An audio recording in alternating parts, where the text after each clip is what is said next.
Mm-mm. All righty then. Welcome back. Hello. Wow, someone very quick in the draw. Synthron, welcome back. Welcome back, everyone. Today, we're going to talk about Octavia. Octavia is a warframe that maybe some of you are not that excited to talk about. I actually want to start by talking about that a little bit. I think I'm going to try for a little while starting these with a little intro bit that is my sort of pitch about the frame, like just what I think about the warframe. Or the subject, even if it's for another game, like we'll do them for the Genshin Impact ones too. Just some thoughts, some framing for the discussion. So it might be something like this frame is really well known and popular and obviously powerful, for example, which is what we're going to talk about now. Because for Octavia, I think it's really noteworthy, and the discussion might seem kind of. I think some people are just being difficult when they say like, "But why bother doing anything if it isn't the thing that everyone else says to do?" Like, yeah, that's kind of silly. But I think some people are legitimately unsure of what the intent of the stream is supposed to be, or like, why are you talking about making a build this way when you could obviously just do it this way? Like, I think there's a legitimate question there, even if it isn't always being asked as a legitimate question. But I mean, you all are good about it. I'm just talking about in game communities in general. So I want to talk about that a little bit. I think Octavia is a pretty obvious frame to discuss this with. So we're going to do that. And, it's a good fit because I usually do a little intro segment for these streams, but the thing is that no one's here yet. So I would like to get right into discussion. Like, that's what I'm excited to do, but there's no one here to discuss. So I should say whatever it is in the discussion that I think should be there, that the people live don't need to specifically hear. I should put that at the beginning. And that's what we're going to do. Octavia stuff. So here's what I have to say. Here's my shtick for the Octavia stuff. Octavia is a pretty stacked frame. Octavia has a lot going on. A lot of her abilities do a lot of things. This is one of those frames where you could use one ability and it feels like more than some entire frames bring to the table. This is a game piece that is can be a little frustrating for people that want a novel build, because some types of people will be kind of unable to unhear the really good but maybe kind of boring ideas that the community for the game has posed. And now you could just not follow or not put much stock in the game's community, which is what I would recommend. Or follow a lovely community, don't know where you'd find such a thing, that, doesn't ruin the fun for you somehow, and strongly insist that nothing matters if you can make this one good but kind of boring thing. But, I mean, what are you going to do if it's already like that, right? And I have a suggestion for how you can approach having fun making a build for a frame like this, by breaking down what the problem is with the frame being good. It seems like not a problem, right? Can't you just use some of the frame's overly stacked abilities and use them to support something that's really janky? Can't you do that? Well, I think the problem is that what is fun about making builds for a lot of people, the process of making a build for a lot of people, is about looking at opportunity cost. And the reason that things are good in games with meaningful build systems is because they have a powerful relationship with opportunity cost, pretty much. If a frame does a lot of things, like, why is that good? Well, it's because they pay very low opportunity cost. You can do many things other frames can do all at once in one package, right? For picking that warframe or that thing in any game, you paid a relatively low opportunity cost. Does that make sense? Or, if you replace one ability or the other, well, there's a relatively low opportunity cost doing that because the frame does so many other things. Octavia, for example, has a lot of ways to protect herself and boost her damage. You can't really remove all of them. You will have one even if you get rid of one of them. And so there's a relatively low opportunity cost to doing that. And so if you put something, if you want to do something different, you get kind of clobbered by the frame's immense, powerful opportunity cost. It just feels silly to remove some of the frame's abilities, and that can make it maybe feel a little rote to make anything interesting with the frame. And again, this goes for pretty much any game, but I think in Warframe it's become a particular problem because opportunity cost isn't quite valuable enough a lot of the time in Warframe. There's a little too much freedom to just add whatever you want, which again, for some types of players, that's good. But for some people, it kind of aggravates their sensibilities. They feel like this is kind of boring to build because there's no meaningful decisions to be made. There's too much ease to just put on whatever. So it's too easy. I have a suggestion for how you could enjoy doing that. You could look at a Warframe, say Octavia, and you could do this in any game really, but again, Warframe is a particularly good example here. And you could say, well, what are some unique things this Warframe does? Forget what is good about the frame. Just what are unique things the Warframe does? You can only really do them on this frame. Do you really like one of them? Is one of them attractive to you? So in this example, I was told by one of you the other day, pointed out that because Octavia's metronome ability buffs multi-shot, it can actually increase the multi-shot of gunblade melee weapons, which technically fire bullets, you just normally can't add any multi-shot to them, which is a completely separate multiplier from everything you can put on a melee weapon. What I'm imagining is that if you had, say, a heavy attack melee weapon, you can basically double the damage that's doing very trivially with just Metronome's multi-shot effect. That seems pretty cool. I mean, it would also just be more projectiles, which that just sounds fun. Like, that sounds cool. Is that really like necessary or good? For this example, I don't care. Like, it doesn't matter. Just suspend your disbelief about that for a sec. Now remember, if you just said, oh, I don't care at all, and then you tried to make a build in like an interesting way, you would end up caring about that thing.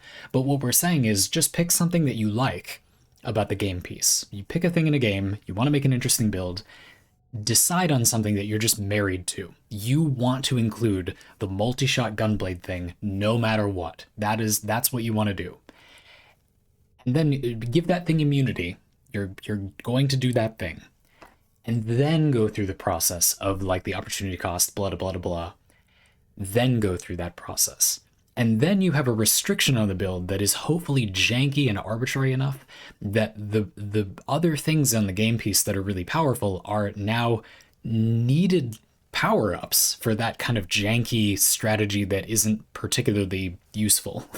It's kind of good if this is a weak thing. You can then use these jank things alongside very powerful things, and they'll end up working because, like, Amp, for example, is such a powerful damage buff. You can be doing something that isn't particularly powerful and it will just work out because that's such a powerful combination of buffs. Like, without even trying this, I know if you build moderate strength and use a gunblade while under the effect of Metronome's multi-shot buff and Amp, you will do adequate damage to kill everything in the game, no problem. Like, there's really no doubt that'll be fine. I mean, gunblades weren't particularly weak to begin with. This isn't particularly janky to begin with, but you get the point. This would be a great way to buff up something you did think was weak, for example.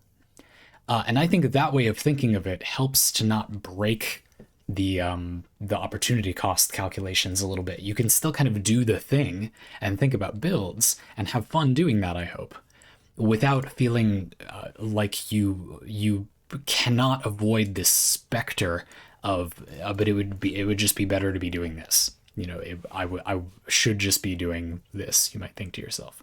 I don't know if that helps for anyone, but personally, I feel like I've noticed that is what I am doing. It's that I am still doing I still care about it being good. I would always tell people. It's just that I also want it to be fun. And I think that way of explaining it failed for a lot of people. But what I really mean is I'm doing that. I'm saying, well, what can I only do with this frame? Why am I here? Just to suffer? What is it that I'm doing with this frame? What is a reason that you might play this frame only that you really can't get somewhere else? Or it's a rather unique thing that they enable in a unique way, maybe. And I pick one of those things that applies to the game piece that I like, that I want to do, and then I use what would have been just the same old build that everyone is making logic to make a build that is uniquely enabling something unusual, which is why you often see techniques from a popular version of a build for the Warframe or the character in Genshin Impact or whatever in my builds, but then it's directed toward I think a more interesting purpose. Because generally I view those builds as being too thin. You don't need to do so little as those builds do.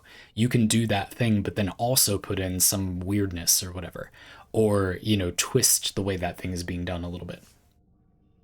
This is really not that different from when people just put a ton of damage on a build, right? Like there comes a point where you don't need more damage. And so you can just put some of that damage on the build, the most efficient damage for the least space, and then use all that space to make something that, I wonder if this space is uniquely fits a certain weird thing. And then I can kind of plug that in. Does that make sense? Is that interesting? Finally, for this little segment, because I feel like this applies to Octavia specifically, I would like to particularly direct you to Joey Zero's video on Octavia. If you look up, I'll tell you what it's called. That video is a masterpiece. It's so good. That was the video, I think, where I met Joey Zero. And I told him I loved it and he's a genius. And he was like, big fan. And we went kiss, kiss, hug, hug, and the rest is history. I mean, we're just acquaintances at this point, but I'm fond of Joey Zero. He's cool. It's just a really good video, and I want you to know about it, so I'm going to find out what it's called and tell you the name of it. Wherefore art thou, Joey Zero? Man, it's from a long time ago. In fact, I don't know where it is. Kiss your buildcraft homies. It's true. Provided consent and comfort. Provided that person is cool with that. I could have sworn I could find it really easily. I'm sorry. Mandicord stuff. I was gonna just blast this out, and it's from a lot longer ago than I thought. Nah. The real buildcraft was the friends we made along the way. It's true. Oh my goodness, I can't find it. How to min-max your music. Yes. Octavia, how to min-max your music. This video has almost 1 million views, which it deserves because it's amazing. I just thought it was really cool. It was a fun way to demonstrate how, this frame is really stacked, so you could really embrace something you don't have to do, but if you were going to do it on a frame, maybe this is the one to do. I thought that was cool. I feel like it might give you some repetitive strain injury. Like, I'm not really suggesting you do exactly what he does in the video. That probably isn't very healthy for your body, which people don't focus on enough in gaming. But like, you could probably figure out a version of that would be fun. I don't know. I mean, he suggests... Anyway, go watch it. It's cool. I'm going to link it in the chat. And you know what? I don't want to make a habit out of this, but I do things too infrequently just because I'm worried they're going to become a habit. I'll put a link to this in the stream as well, in the archive. You know what I mean. I'll put a note in my notes to do that. Okay. Enough of this. Let's catch up on chat, and then we'll do the overview for Octavia. That was a longer intro than I intended, but I think it's an important topic for this frame, and for things in general. I feel like it's important to express the intent behind the thing a little bit more. And again, for Octavia, I feel like it's a particularly big deal. Just gonna catch up on chat a little bit more. Pixel, welcome back. Magnus Nate, Ragnavar, Darius, welcome back. Pixel, you said, having only heard half of the sentence you came in on. I think I get it. True Optimal does have a siren call, one even I can hear. This is amazing so far. That call can result in the meta becoming a rut to get stuck in for many. As I loaded up this stream, for example, I thought about possible helmets, and for all that, it's kind of basic and metamongery. Nourish was my first thought, as mallet applying viral would be rather insane. This reminds me of that time I tried to build a janky land preemption deck with Unmoored Ego. Oh, in Magic the Gathering. I was like, what the heck are those mods in Magic the Gathering? Then hoped to bolster it back to vague viability with Agent of Treachery. Build jank, fix it later. Indeed, I actually do that in Magic a lot as well. I think I mentioned on a previous stream that I have this deck that is I don't want to malign this strategy that I love, so I'm not going to tell you what it is. But it's a very bad archetype that doesn't have enough support. It's a cool idea they had, but there's not really enough cards for it to be very good. So I put all of them in because I love them and I don't care. And then I put in the sweatiest, disgusting, disrespectful garbage for interaction in the deck, so it is like still good. I mean, I didn't put in cards that make your friend hate you, but I put in extremely good, like really uninterestingly powerful cards that act as glue to make the strategy work. Like, for example, the creatures are not weak or anything, but just kind of janky. And so to back them up, I have ridiculously efficient removal. Like, for example, like absurdly powerful interaction. That isn't particularly unfair. It's just of a much, much higher card quality than the other cards I'm playing. And the deck's power level isn't that high because the way I actually win isn't like impossible to stop or anything. It's not particularly slow, so matches don't stagnate, but I'm not going to combo kill you on turn 3, but neither are you going to do so to me. The deck has enough time to like exist and do its thing. And that has been pretty fun. A lot of friends in my play group do similar things. We tend to make more, the more powerful the strategy is, the more average the support we play is. The weaker the strategy is, the more we beef up the support cards being used. Stuff like that.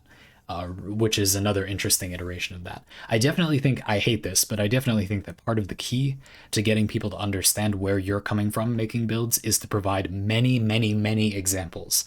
And the thing is, there really aren't that many games in the grand scheme of things that have good build options. So it turns out a lot of the people who've played Warframe have played Magic the Gathering, because if they like the build systems in Warframe, there's not that many other games. There's not only like 5, but there's not hundreds that have like interesting build systems that are, reasonably elaborate. There's just not that many that are that good. There's not that few, but there's not a huge amount. Hey, you see that Hawken Reborn exists? We'll talk about that some other time. The future is bright for Hawken. That is truer than it's ever been. I've been waiting all week to say that on this stream. Anyway, pretty cool. Not sure it's going to be good anytime soon, but if it doesn't flop, then that's probably going to be sick, because it was, oh my god, it was so good when it first came out. It's got terrible reviews right now because, of course, it does, because it's an early access game. And they maybe put microtransactions in a little bit too upfront.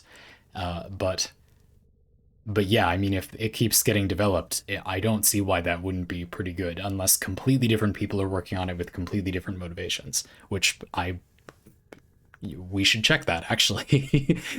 But anyway, Hawken had some very, very cool game design ideas. Super, super cool game, in theory, but we'll see how it is. I swear it's mech year. Hawken and Armored Core all come back all at once. I know, and also Hawken is so old. Why? The license is worth nothing. Like, why did they break? That came out, and my friend sent it to me, and I immediately said, that's such a bad business decision. Like, there's no money in this license. But I'm thrilled, of course. I just, like, why? I guess because they're not making more Titanfall, right? Ooh, a little bit too spicy there for you, EA. Electronic Arts, my boy. Ooh. Anyway, I have no idea how commercially viable Hawken is. I have absolutely no idea about that. I'm just saying my perception was, were people really asking for that? But I mean, I was, and here's Pixel saying they like that. Oh my goodness, let's do the rest of the stream. Okay. It's time to talk about Octavia's abilities. Of course. Although, I mean, there's not like most. They do a lot of things, but they're not super complicated things. So let's do that. Passive. This is a very good passive. Replenish 30 energy over 30 seconds for Octavia and allies within 15 meters when abilities are activated. More or less, you have 1 energy regen every 30 seconds, and so does your entire squad. 1 energy regen every second, every 30 seconds. Wow. You always regenerate 1 energy per second, and your squad will be doing that most of the time as well. Octavia doesn't have any channeled abilities, which turn off regenerating energy, and there are very few Helminth channeled abilities, so you will more or less always have this effect. This would be a lot worse if she had channeled abilities, but she doesn't. A lot of Octavia's abilities also have very long durations, which makes this particularly powerful. This isn't a Warframe where you gain much by kind of dropping out abilities over and over again. So I think this ability nearly completely solves energy issues by itself, which is really powerful. Definitely the nature of these abilities makes this a lot. This would be good on most frames, but it's better here. Mallet. You drop out a little totem. It's like an orb, but it's a taunt. Enemies in the radius are attracted to attack it, and it does damage to enemies in the radius based on how much damage it's taken during the duration. The radius starts pretty decent and can get bigger, and the duration starts pretty decent and again is moddable. There's also an augment for this we'll talk about later where you can make 2 of them. That's interesting, but they're smaller, so you can kind of divide. You can zone control an infinity symbol shape instead of a circle if you want. We'll talk about it later. Anyway, pretty simple ability, really good. This can do absolutely crazy damage potential, and it's very inexpensive to deploy. Resonator. You put down a Roomba that rolls around and taunts enemies like the Pied Piper, and it charms them and stuff. There's an augment for this that lets you make it stop moving, or you can move it on command, which is really good because it means you can use it as area crowd control rather than it just going wherever the heck it wants. It will also pick up a mallet if you let it, but the augment can stop it from doing that if you don't want it to. Overall, a pretty good ability in my opinion, especially because the augment is an Exilus mod, but I think without the augment this is like weirdly unreliable, and the worst thing about this ability is it's just unnecessary when you have an ability like Mallet. Like there seems to be no use for this to me most of the time, unless you can control where it goes. And even then, this is also Octavia's Helminth ability. Metronome. Your music gives you a Guitar Hero thing on the ground around your character. If you match certain actions to the beat, you get certain buffs. If you jump, I think, to the beat, you move faster, movement speed buff. If you crouch and teabag to the beat, you get stealth. If you fire to the beat, you get a multi-shot buff. Melee swings, you get a melee damage buff. This ability is everything is affected by strength, and the duration is pretty good. The stealth part of the ability has a duration that is separate from the ability's duration. So if in the last second of Metronome you teabag spam and get stealth, the stealth lasts for a long time, like irrespective of the fact that Metronome has ended, which allows this ability uniquely high carryover. It is very easy to stay invisible forever. I think this may be the most generally powerful stealth ability. It's just so extremely easy to maintain stealth all the time, especially if you make your music a lot of notes repeatedly. The way that hitting the timing calculates is a little unclear to me, so we might look that up a little later, especially when talking about shooting. But if you miss the timing, you lose some. You do the action, but it isn't at the right time. You lose some progress toward triggering the buff. When you do the action at the right time, you gain some progress toward triggering the buff. Exactly how much of each you gain is important, and I don't know, so we're going to look it up. But yeah, it's good. This doesn't really specify during the description, but it also gives you armor while it's active. That's totally unnecessary, but cool. Base duration is also pretty good. Finally, amp, pretty straightforward. You get a damage buff, and your allies get a damage buff. Mallet gets a damage buff.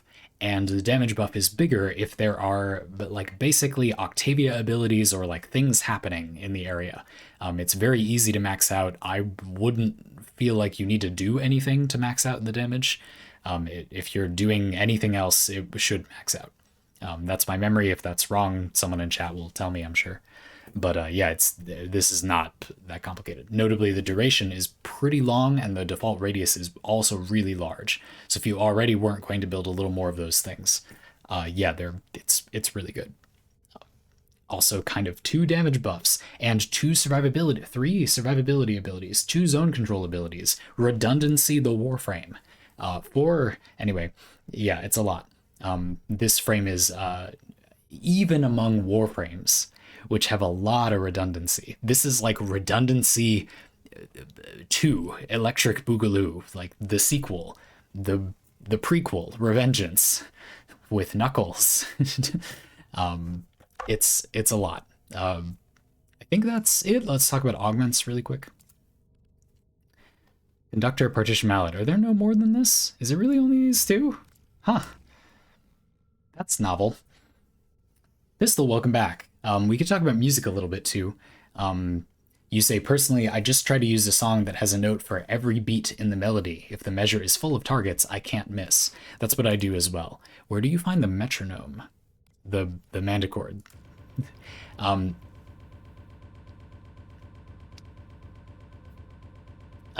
Yes, that correct. Now this will depend a lot on the type of player you are. I don't usually, I play about half the Warframe I play on stream, so I'm not really going to be able to sync up to the music. And it's really easy to get most of the buffs, like especially Vivace, the speed buff from jumping, and whatever the crouching one is called from spamming teabagging.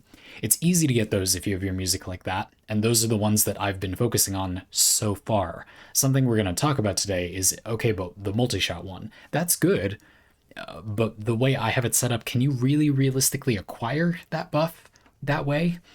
I don't know. So we'll talk about that. I'm not saying this is the be all end all. It's not. There could definitely be some. There definitely could be some advantages to doing it differently, but only if you play in a way where you like will actually be able to sync up to the music. And I think for me, that's a big question about whether I'll actually do this. You said you lose progress if you do something offbeat. Yes, Magnus Nate is has got the right idea. Doing this means it matters how you gain progress on the beat and lose progress off the beat, because doing this would maybe be really bad depending on how that calculated, but it isn't, I guess, because of how that's calculated. We need to look it up. I will say that my memory is a big thing to know, is that if you have less notes, they're individually worth more. Does that make sense? So because there's very few notes, you gain and lose very little from doing it correctly. So an action that you can perform quickly, like teabagging, this is a way that you can get that progress pretty quick. Isn't it cool how my ephemera does the that's neat, huh? Anyway. The augments. There's not too much to say because I kind of talked about them during the ability overview. You get 2 mallets, and they both have a reduced range. That's not entirely clear, but not by that much, only 20% reduced. Let's see if the range is a base range reduction, or if it just like takes away. No, it does like reduce your final range by 20%.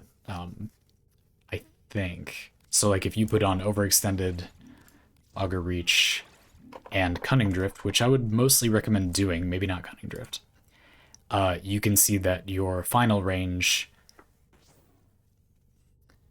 is yeah, like 20. It's not like you just subtract 2 range from the base. The whole range is reduced. It does make your final range reduced by 20%. And that might not sound like a big deal. Do note that because range is a circle for this ability, you cover a surprisingly significant amount less area with each one. Because 20% reduced range, you get more area the bigger your radius is. So if your range was very high, losing 20% range subtracts a deceptively large amount of surface area from the covered area. In practice, I don't think this is a huge deal. I think because you have 2 of them and 20.4 meters, which is what it is with all the range mods here, and then partition mallet. That's still pretty big, and you get 2 of them. So an interesting mod. I don't think that this is it might seem like an inconsequentially small range reduction. I don't think that's true. I think it is a consequentially sized range reduction, but neither is it so large as to make this a ridiculous thing to equip. It does take up a mod slot though, whereas by comparison, Conductor, this is the augment for Resonator, the ball that lets you command it to move somewhere. This is an Excellus mod, so you more or less don't really lose anything by equipping this. There's not much competition in this slot. By contrast, this makes Resonator, in my opinion, a far better ability. It kind of makes it an ability where it wasn't before. You can command it to move somewhere, but what the mod doesn't say is that it also stops moving of its own accord once you've given it at least one command. So if you tell it to go to one place at least during its duration, it will not move on its own anymore. It will instead only move when you command it to from then on. I think this is a pretty big deal. This means that the ability is reliable area control rather than just roaming around randomly. You can prevent it from picking up your mallets pretty easily if you want that, or you could have it pick one up and then manipulate where it goes. You could move your mallet manually. Both are good. Excellent augment, although I really think this augment should just be innate. This is one of those augments where it's really good because the base ability has a major problem. So game design, boo. Effectiveness, yay. That's how I feel about that. Sorry, designers. I mean, I guess I'm happy they made that effect. I just wish it wasn't a mod that you had to put on, because I don't think the choice about whether to use that mod is very interesting. And that's the only point of mods, but the effect, good. Yes, good. I think that's it. Just gonna read back up on chat, and some of it might be, we'll do the Manticord discussion here too. Manticord looking kind of sus, indeed. Understandable that you would react that way. Thank you for noticing, asymptomatic. I worked very hard on it. Indeed, this is one of the ways to lay it out of all time, and we'll check on how it calculates that. Pixel, you said, I actually intentionally collect some songs from chat, specifically ones that actually sound pleasant. It's easy for someone to make a headache flower like Zandy has there, apparently, but chat often has actually good full ring songs. Also, please, please, please let me send you some actually full fun ring songs. Again, just to triple emphasize, like, sure, that sounds cool, but the reason I don't have one is because I won't use them. Like, the way I play it, it just doesn't fit into my life. I don't enjoy wearing headphones. It hurts me. It's uncomfortable. I have incredibly comfortable, great, high quality, expensive headphones, but I despise wearing headphones.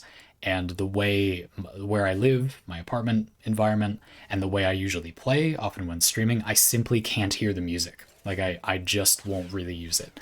You can try to coordinate to the beat still, like visually, but I don't want you to feel like I'm not interested or don't care. It's just my situation is I won't really use it. And the reason I go into more detail about that is because I think that will be a problem for some of what we're going to talk about today, which is utilizing the multi-shot from metronome a little bit.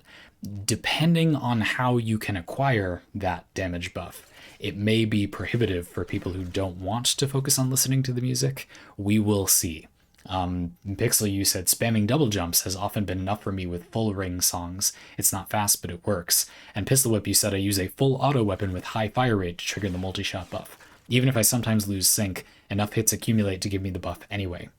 Indeed, again, this is where we need to include the discussion of exactly how you get progress and lose progress when you do things at the wrong time. Because depending on that balance, you're going to be able to achieve the buff more reasonably or not. We will have to find out. Let's take a look. Going to the wiki, clicking on Octavia, going to abilities, and reading metronome. How to synchronize with metronome. Let's read a lot. Each line of melody notes is visually represented as a concentric ring of light, which begins at the edge of the melodic aura and shrinks toward Octavia's feet, where the ring disappears as the sound of the note is played. In order to gain buffs, players must time their actions to sync with the movement a concentric ring is centered on Octavia, as the sound of the notes are played. A flash of light will appear below the player upon a successful sync. Each player must perform actions individually to gain buffs. Buffs are not shared between players. If you don't perform an action when the ring disappears, their existing synchronization percentage does not decrease. However, if they perform the action at the wrong time, their synchronized percentage resets, meaning that players can skip certain beats and focus on precision if they cannot keep up with the Manticore's rapid pace. This is particularly important for weapons with low fire rate or attack speed, and with the Vivace movement speed buff. So the wiki says that if you perform an action at the wrong time, your synchronized percentage resets, meaning you lose all progress if you do the action at the wrong time. This would suggest that more smaller notes makes it harder to succeed because you have to get the right timing more times. But if you have no intention of trying to get the right timing, more smaller notes is probably better because it means that you will accidentally achieve many successes in a shorter amount of time. You see what I mean? That is the logic behind me using a lot of small notes, and why, I believe in Joey Zera's video that I mentioned at the beginning of the stream, he suggests using fewer, like making an actual song. That is part of the logic behind how making real music is actually kind of good with this ability. If you intend to focus on hitting the notes, you should be better off that way. I thought that it just lost you synchronization progress, but this makes more sense. Now I understand why I had done it that way in the past. So does that make sense? Specifically, if you do the action at the wrong time, you lose all progress, and you gain less progress the more notes there are when you succeed at doing the action. So if you make fewer notes, but you're accurate, that's good. And if you do a lot of notes, but you're not that accurate, that's good, because it will mean you can just spam and you'll probably get it now and again. And again, the duration is quite long, so you don't need to worry about that too much. I do not really understand how you would ever be able to get this with an automatic weapon, though. It seems to me like the speed of the rings, even at maximum speed, is far slower than most automatic weapons. Therefore, firing any automatic weapon would instantly lose you all of your progress 100% of the time. So how can you possibly do this with automatic weapons? Yet I know, as I say that people do this with automatic weapons. So how the heck are they doing that? That is what we need to know now. So let's figure that out. I'm gonna make a build for the Baza here. Just slap something together. Doesn't have to be too fancy. Nothing crazy. Just gonna make whatever. And we're gonna go shoot it with my music that I have, which I haven't found for the 50th time.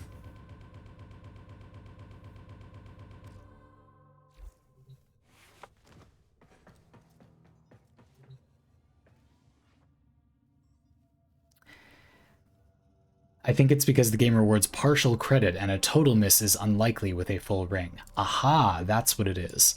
It seems that you can miss but not completely, and that will give you some progress. We don't need it to not be the steel path, actually. That's fine. Let's also not have no build when I go to do it. And actually, we don't need to be on public or do an actual mission because I'm literally just testing this out. Bit all over the place today. And Pixel has a clarification that I misunderstood. You said, sorry, terminology strikes again. I've always called many note songs full ring songs because you fill the ring completely. I never want to spend effort synchronizing with an actual song. I just prefer my many tiny notes to sound pleasant for myself and others. I see. You're suggesting music that is the same functionally as the music I have, but which is simply better sounding while having no change in utility. That sounds like something that there's literally no reason for me to say no to that. Yeah, of course. Totally, I'm down. You got one you think I'd like? You got some options for us? Sure, sounds cool. What you got? I don't know why I went here instead of just out to Plains.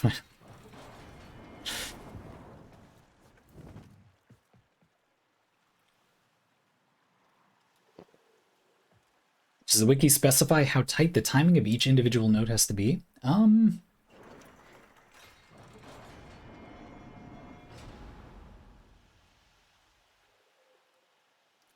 I'm sure that information exists, but I can't easily find it. I'm sure that's a thing that you can get, but I don't see it anywhere. So again, what we're going to see now is that when I activate the metronome ability and shoot full auto,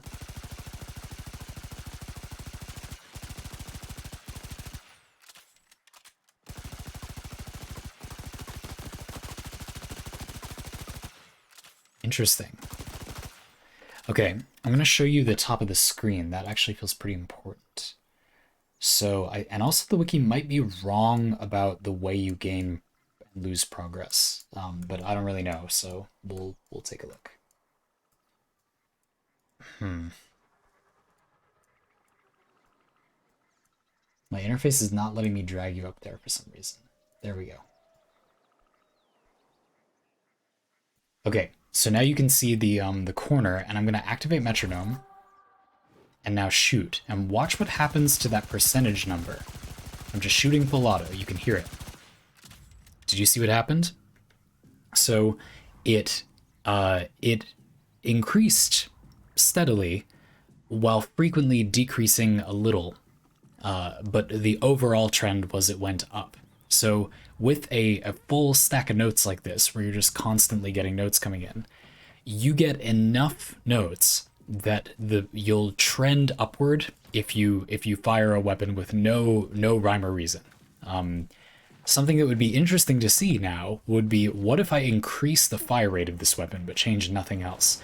Will it make me gain progress faster or slower? Let's find out. Seems relevant. A little bit longer of an ability overview section than normal, because this is, to me, one of the more interesting things about Octavia. This is just a weird ability. And when you mod, you know, this lets you figure out what does that actually do to your ability to gain a pretty good damage buff. Multi-shot buffs are extremely rare. I can't think of any other ability that gives you multi-shot.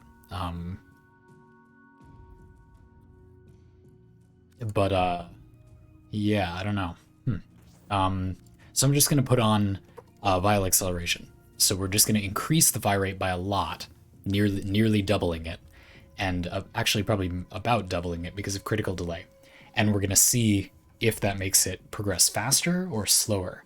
I predict that if firing 13.34 times per second already made you achieve the buff, firing even faster will probably make you get the buff slower, because you'll hit the same number of notes, but you'll miss way more notes than you'll hit. There's a fixed number of notes. So I would imagine that this is bad, but that's just my prediction because it's fun to do science, and let's find out if that's correct. Additionally, there's probably like a set fire rate ratio that is good. Pistol Whip says if you get a fire rate that is an integer multiple of 2.5, it should theoretically trend monotonically upward. All words are made up. That might be a real word that I just don't know. I'm just kidding. Cool. So yeah, you could try to synchronize with it. I'm going to assume that this isn't synchronized with it, and that we're going to see it behave kind of however. So let's try again. So again, with faster fire rate now.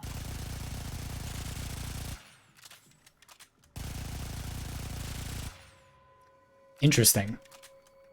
A couple of things happen there. I wouldn't say that we got the buff slower. We got the buff probably about as quick, actually. But we used a lot more bullets to get the buff. Not sure that matters. The buff we got at maybe around the same speed, in fact. But with more bullets and a reload, which that matters, because that part's a little bit slower. You sure do still get the buff. It looks like beyond a certain point, more fails within a certain amount of time don't do anything. That's what I'm imagining. In the back end, it's probably programmed so that if you fail doing the action more than once within a very fast period of time, you simply don't suffer the penalty of failing again. You know what I mean? Maybe if you fail more than once every 10th of a second, you simply don't suffer any penalty for that, or the game doesn't even detect it, maybe. But yeah, cool. So yeah, I would say more or less I wouldn't really worry about the fire rate if it's pretty quick. And we could spend all day doing this, but let's not. I feel like that's enough information to be actionable. Like we can do something with that information. I just wanted to know, in general, what happens when you manipulate the fire rate? I saw something I wanted to come back to earlier as well. Someone said, "What happens with beam weapons?" I don't think we need to check that. Beam weapons have a fire rate just like everything else. That should work just like everything else. However, it is noteworthy that beam weapons are they behave with multi-shot in a different way. Beam weapons are affected by multi-shot, but they treat it as a different multiplier, so they do not gain more actual ticks of damage with multi-shot. Straightforward beam weapons, and there are some weird beam weapons that do this differently, but straightforward beam weapons just use multi-shot as a multiplier. They don't gain status or crit output or consistency, as the case may be, from it, but they do still gain damage from it. That's how it used to work, Warframe things. But sure, I'll leave this equipped, and the next time we go check something, I will absolutely fire this, and then we can see. But unless the question is something other than that, I feel like beam weapons, it should just work the same. They just multi-shot is a slightly less powerful benefit for them, although mathematically it's still a pretty good multiplier. Cool. Let's take a look. Let's take a look at this. How do I? Manticord.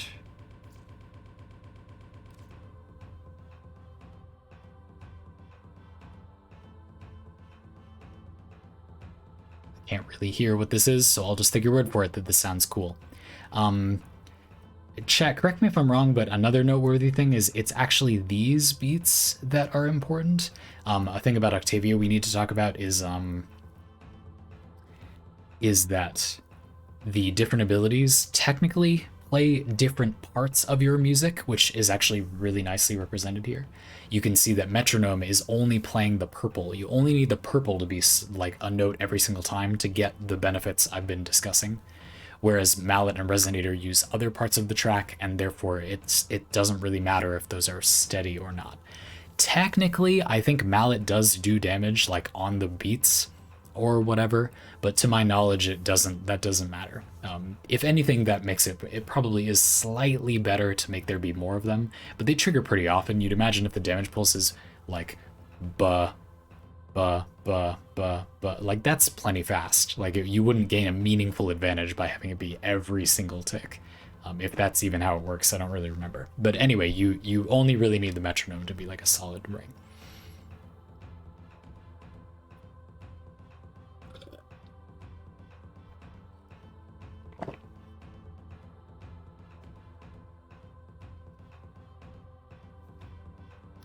Basically, you said also I misremembered. The Manticord is 120 BPM, meaning each bar is 2 seconds long. So if you have a weapon that fired at 2 rounds per second, it would fire 120 per minute. They're theoretically synchronizing perfectly. Scale upward with integer multipliers of 2 rounds per second, not 2.5. Right, and so what that will do is, as you said, the trend won't change. If you fire at the wrong time, you will never gain any points or whatever, or be neutral. And if you hit at the right time, then you've got it, which I think is bad, actually. If you don't want to time to your music, then you should avoid it being an exact multiplier of 2. For example, the Kuvanukor I have here, you can see the fire rate is 10, a multiple of 2. So if that's correct, then that would mean that if I fire this at the wrong time, continuing to fire will never gain me any score. Or it will gain me score very slowly due to partial credit, maybe. Whereas firing at the right time will always give me all the progress. But personally, if I want to minimize the impact of having the right timing, which means I would rather have something that isn't a multiple of 2, I think that will make the amount of time it takes to achieve the buff more normal, like less different depending on when you fire. Do you see what I mean? I think I'm not that great at this type of thinking. Actually, I'm normally very comfortable with abstract thinking, but I I'm having a little bit of trouble like fully comprehending like what. Why did I not go to the? Okay, I meant to teleport. I don't know where Plains of Eidolon is. Apparently, I meant to teleport out the door. Sounds like you want a little bit of desync so you can fail upwards if required. That is what I was trying to say. Yep. I'm just gonna keep catching back up on chat. Partial credit accumulates, so unless you perfectly miss, fire rate of 10 should still be good. But again, if I'm understanding correctly, there is still a potential benefit in that a fire rate that isn't a multiple of 2 will give you a more regular amount of progress. How quickly you get the buff won't change as much, depending on when you fire, which to me sounds positive, having it be more expected like that. It's kind of like the phenomenon where when you're using a sniper rifle, if it concentrates all its damage in one shot every 2 seconds, crit rate is kind of risky because you might not crit, and then that's all your damage for 2 seconds, doesn't get those mods.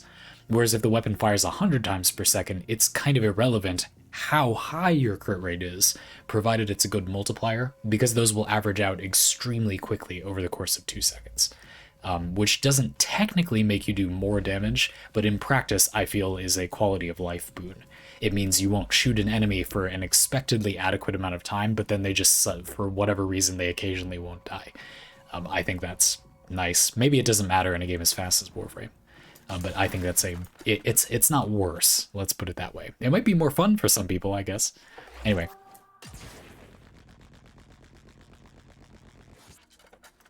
Yeah. Beam weapon weirdness may be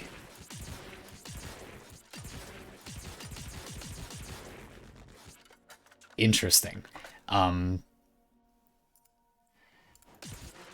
Okay, so this is not, okay, so I'm gonna begin firing the nuker. You can hear. Stopped firing. I'm gonna fire again.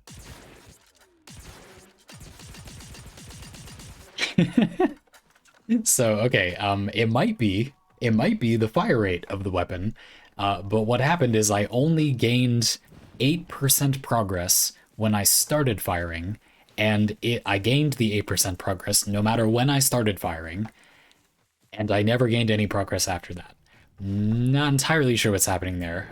Maybe beam weapons only give you fire rate progress at the very start, because it's counting like projectiles coming out of the weapon or some weird code situation. Let's check to see if it has to do with the multiple of 2 thing by adding a little bit of fire rate. That seems like the easiest thing to do, and we'll add like a weird amount of fire rate. I'll use what's that one mod that gives you like 72% fire rate? It's a weird old pistol mod. That should do the job.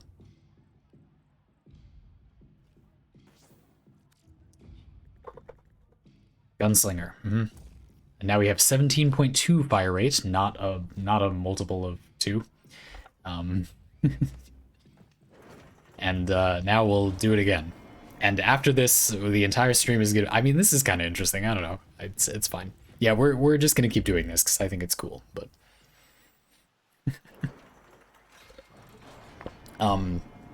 Asymptomatic, you said, I like the beam multi-shot behavior as a member of the Single Packet Association.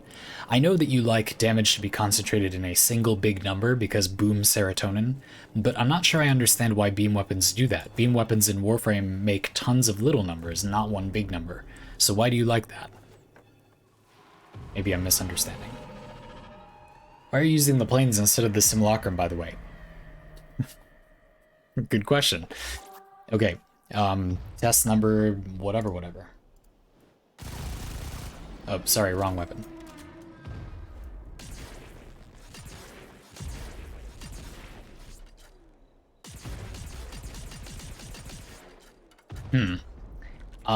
That changed nothing, so maybe beam weapons just don't count as firing anytime other than when you begin firing them.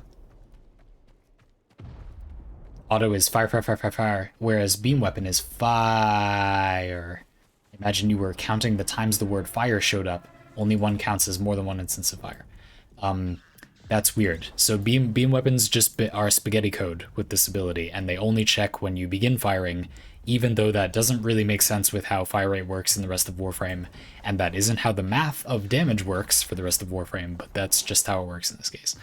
I would say beam weapons have a bit of a non-bow then with that ability. Although you noticed I was able to gain the buff quickly just by firing in a way that would do basically no damage, which to me is kind of a lose. But it's not like you can't get the buff if you want it. So I'm not sure what you should do with that information. I don't think that's good, but it's not that bad. So I don't know.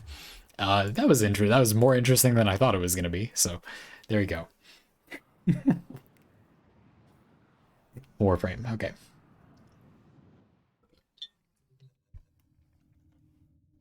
Yeah. And again, although it's not a huge deal, it's still good.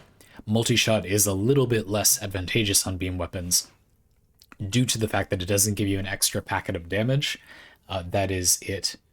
You know, you don't actually hit the enemy more times. Like, multi-shot isn't making you more bullets. They've just allowed it to still be viable by making it a damage multiplier still. Whereas, on a weapon with bullets, multi-shot is a multiplier because you get more bullets. Like, that's how it does the multiplier. The mathematical effect on your raw damage has been retained with beam weapons. It just gives you damage equal to what it would give you if you made more beams, but it doesn't actually give you more beams, and therefore you don't get more crit consistency, and a bigger thing is you don't get more status output. One of the main benefits of multi-shot is you get, like, all your status output gets multiplied by, blank. Beam weapons often do preposterously high status output anyway, don't get me wrong, but when you compare to a weapon like the Kuvanukor does a lot of status output, and the Bubble Ureli's weapon, the Compressa, I don't know why I can't ever remember the name of this weapon. This weapon also does colossal status output, but that status output is affected by multi-shot. So in practice, this weapon can feel like it's doing more status output. It's less precise than the Kuvanukor, but anyway, in a way that's a little unintuitive. Before I forget, I'm gonna doop. Now, since we're here, by the way, just to clarify, maybe because of the way this conversation went, for some people it would be unclear if fire rate did or did not increase your crit consistency and status output, and it does increase those things. Fire rate behaves, I guess, like as expected for beam weapons. I guess I don't know why you would think it wouldn't, but this discussion makes me feel like some people would be like, I don't what's going on with fire rate for beam weapons. So yeah, that's normal. It's really good. Yes, good fire rate on beam weapons. Over explain end. I was really having trouble with that. I don't know if anyone else was. Asymptomatic, you said, relative to standard full auto, beam weapons have appreciably larger lump sums. Vanilla multi-shot is just more damage packets, crit or not. Beam multi-shot conceptually gets the endorphins kicking for you. The endolphins, in fact. Example build, low fire rate Convectrix. Not a great weapon, but I like it. Do I own the Convectrix skill? Still, that sounds kind of funny. This was the first weapon in the cave that I was shown as an option, and I went, do I still own that weapon or not? And I clicked it, and in fact, no, I don't still own this. This is a not good, but pretty interesting weapon. And in modern Warframe, it doesn't really matter that much how much damage the weapon does. So I don't know. Maybe how do you acquire this? Is it from the energy lab? I bet it's from the energy lab. Yeah, probably. Maybe I'll rebuild that. I don't know. Yeah, anyway, Ace, that makes sense. You can make a beam weapon that is an automatic weapon, but that has surprisingly high, like, individual hits of damage. Sure. Cool. I'm gonna say no beam weapons for me on Octavia. In fact, I'm gonna put that in her notes. I take little notes during these streams about like little things we find. Beam weapons, weird / bad interaction with metronome, and that's enough for me to go back later and remember, like, what is the weird bad interaction. It's not that bad. So that's important, and I'm going to save that.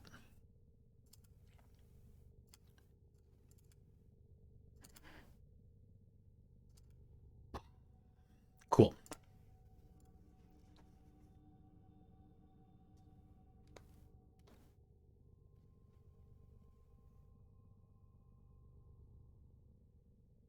Anywho, okay, I think think we're gonna move on and talk about builds, and this is where that bit from before is going to come into play. Doing like a normal build discussion about making something good on Octavia is not going to take very long. I would recommend removing Resonator, not because it isn't good, but because Octavia's other abilities are really good, and I don't really feel like you'll want or need this or use this for anything when you have a damaging version of it, an ability that makes you invisible and gives you every buff in the entire game, and a gigantic damage buff that affects this ability but not this one because it doesn't do damage. Resonator is not bad, but if you want the straightforward ability that I would remove, I would remove Resonator simply because it's just unnecessary in the face of the other abilities. This is a very, very simple build for Octavia that I normally use. It has a lot of strength, a little bit of range, and a lot of duration, and it's meant to make it really easy to stay invisible, get ridiculous damage buffs, and just kill things. This is probably the most boring build I own. It doesn't do anything, it's just extremely effective.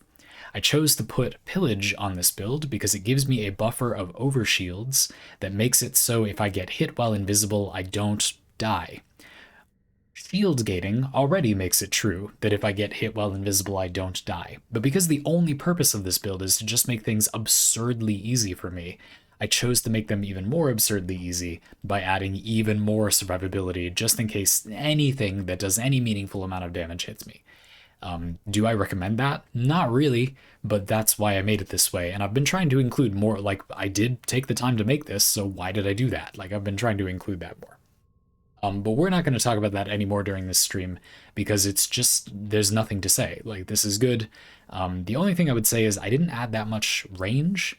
A lot of situations where I use this build, you don't really need the default range isn't bad, and you just don't need that much a lot of the time.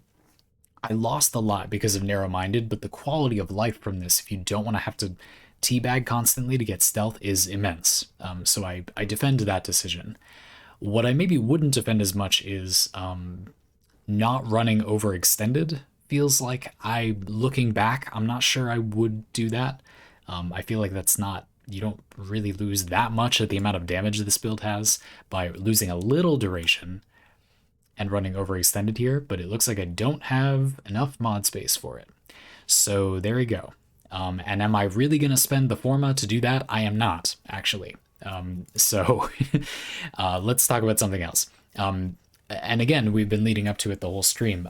The idea that a multi-shot buff is a really unique thing, and that can affect gun blades, is thrilling to me. I love the idea of like multiple multiple weapon projectiles from melee weapons, where you wouldn't normally have been able to get that, or the weapons that have multiple melee projectiles. If that affects some of those weapons, like there's like throwing knife or like the war fan that has the throwing knives, those effects have always done like a little bit disappointingly low damage in my mind. If this makes them do more damage in a unique way, that slaps. Like I want that. That's great. I would totally use that. That sounds cool. And it won't do particularly low damage. I mean, you don't need to make a new build for this, but we are going to. You could absolutely just do whatever Octavia like this and do that, but I want to optimize for that. That sounds cool. So let's do it. Noteworthy, the damage amount on Metronome, like the amount of multi-shot you get is actually kind of, I mean, it's good because that's such a unique damage buff. You will end up being a lot of damage, but the amount isn't so high. So for it to be noticeable for the Stropha, for example, the Stropha fires a single energy pulse. If the multi-shot affects that, you actually need very high strength for that to reliably give you 2 pulses, if that's what you want, and it is what I want. So I will start by putting on like all the strength, just every single, all of it. Just give me it all. Let's start with that. Yeah, Pistol Whip, you said I like pushing for around 300% strength for around 90% multi-shot, which is the first thing I thought of doing. Is I actually want like quite a lot of multi-shot here. I do wonder about the people are already asking about the gunblade combos. Asymptomatic, you said Octavia is a frame where I'd be more interested in weapon discussion compared to Warframe mod selection. Indeed. And Magnus State, you said, could you do gunblade combos to the beat? ... Or would you use a weapon to get your buff and then swap to gunblade? That's a smart option as well. And we've established that auto weapons is quite easy to get without much rhyme or reason. I wonder. We will try. We will not spend too long, as requested. I agree, on actually slapping together a build here. Although I am gonna go like really big bungus with the strength mods. Like I'm gonna do just all, like literally all of the strength mods, even the ones I don't normally think are very good, to get 100+% multi-shot. Can you drop Power Drift and still have that? Yes, you can. Although that's not... Can you drop Amar's Hatred? Yes, because they give the same amount. Okay. Oh, but with Growing Power, I'll already have that much. Okay. You can do Power Drift, no Augur Secrets. Because Augur Secrets adds 24% and that gets you to 101.1%. And this gives you 1% more and is not shown in the arsenal. So this will give me exactly 100%, a tiny bit more than 100% multi-shot, which I just want. So we're doing that. Neat. And Pistol, you said, in my experience, we'll test this in a minute, I don't have particularly the difficulty triggering the melee buff from Metronome if I use the basic stand in place and shoot gunblade attacks, which is what I was thinking. I'm not sure why, but it seems to me like that would probably work fairly easily. So now there's going to be a long discussion about which weapon you might put it on. What I'm interested in is heavy attack builds, maybe combo builds, with weapons that normally only have one projectile as a melee weapon. But I'm also curious if it affects multiple projectile weapons that are not guns. Probably it does. I would imagine the fact that the gun blades are like technically physically a gun doesn't affect like how they're coded. But remember what I said about the beam weapons? So we're still going to check. We're not going to test every weapon under the sun, but a couple weapons I would think would work and that I would think wouldn't work, we shall try. Did someone gift me the Convectrix? An Aura Forma bundle. Thank you very much, Yatakami. That's Pistol Whip here in chat. I will probably use that to Aura Forma Growing Power to have the slot. I'm not entirely certain why I don't already have it like that, but I like to have the Aura Forma on frames because it's pretty important for making different builds. Okay, let's start by just trying the song we have.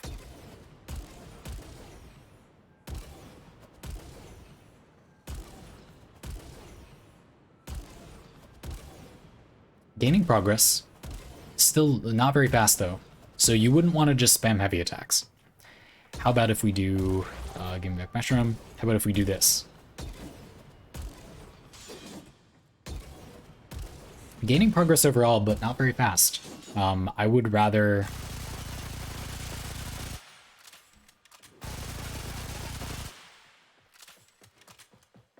That was loud.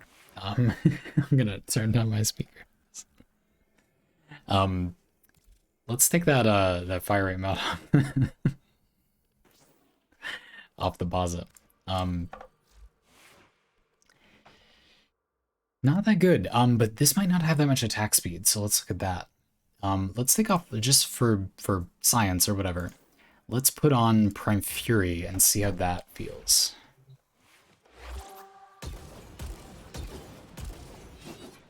Yeah, less like totally inadequately slow, but still pretty slow. I just got the buff. Not that long. I'm not that fast. Again, shooting to get the buff.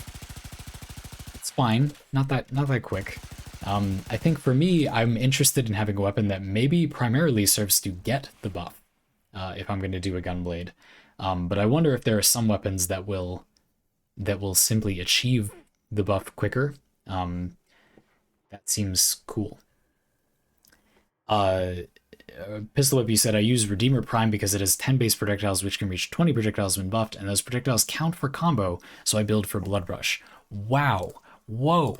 Wowza. That's a whole mood. I forgot that that's a thing. That is a thing. The projectiles give you combo hits because the melee system isn't designed for multi-shot, and so you would get combo really fast if you if you had multi-shot buffs. That's so clever. That's cool. That's neat. Let's make that. Yeah, hell yeah. And and guess what? They said the status output will be oh, it'll do status. I am losing my mind slightly right now. Ooh, it'll do status. Status effects do a lot of damage in Warframe. Warframe is a third-person shooter developed by Digital Extremes. Let's put on Oregon Shatter. Sandy forgets he was an English major at some point. I mean, like, look, anyway. I didn't do good in college. I mean, I actually did do pretty good.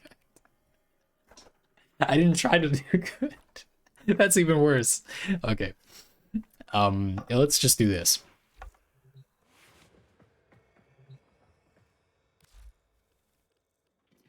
Well, they don't need to not be that level, but let's just see like a more normal. So I'm just gonna get the buff by shooting for the sake of like, I'm losing it. It totally matters when you start shooting still. Don't love that. And I actually don't have very long duration at the moment either. Alright, we gotta add more duration. Let's just look at how good it is normal. Already at 4x combo. Pretty pillow-fisted damage at 4x combo. 9x combo now. Pretty epic damage. Oh, that's decent. Keep in mind I don't have Octavia's amp buff or the metronome buff active. This is just the damage of the build I made.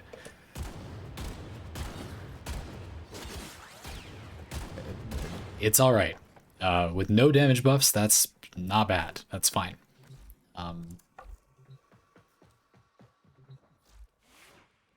Mutant Piano Smash is pretty safe. Some windup is a multiplier compared to no windup in a vacuum.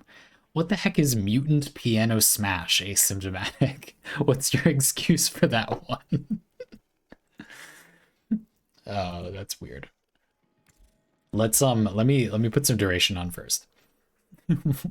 I have many questions actually. But the first one is, where the heck are my duration mods?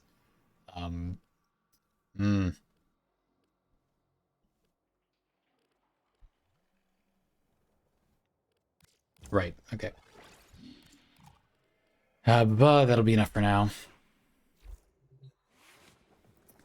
Mutant Piano Smash, the crit damage mod from Profit Taker. I'm like... You know that thing where you can't remember the word that you're trying to produce? There's a thing, nominal aphasia, is that what it is? Where you can't name the thing I just had for the term nominal aphasia. Maybe it's called that. Is that what it's called? That's what you saying the word Mutant Piano Smash gives me, that whatever that condition is. That's bad. You'll be seeing my insurance bill for saying that to me. Amalgam mods. Okay, thank you. What's the Piano Smash? Amalgam. Organ Shatter. Oh, okay. Thank you. Again, my insurance will be contacting you shortly for giving me nominal aphasia. Something I do actually experience from...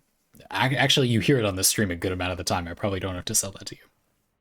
But I think that what I'm doing exacerbates it, because I spend all day just marathoning specific game piece names, right? Like, I feel like that fries your brain's ability to consistently name the things. So maybe that's not really the same as what other people are experiencing. We're just in their normal life, they have trouble finding it. Anyway, I don't know. I'm not diagnosed with nominal aphasia, nor am I certain that's what it's called. I had a poetry teacher once that was. She was a very good poetry instructor. She was a very good teacher, I should say. I actually didn't learn that much about poetry from her, but I didn't need to learn that much about poetry. I don't think people need to learn that much about poetry. But she was a good teacher.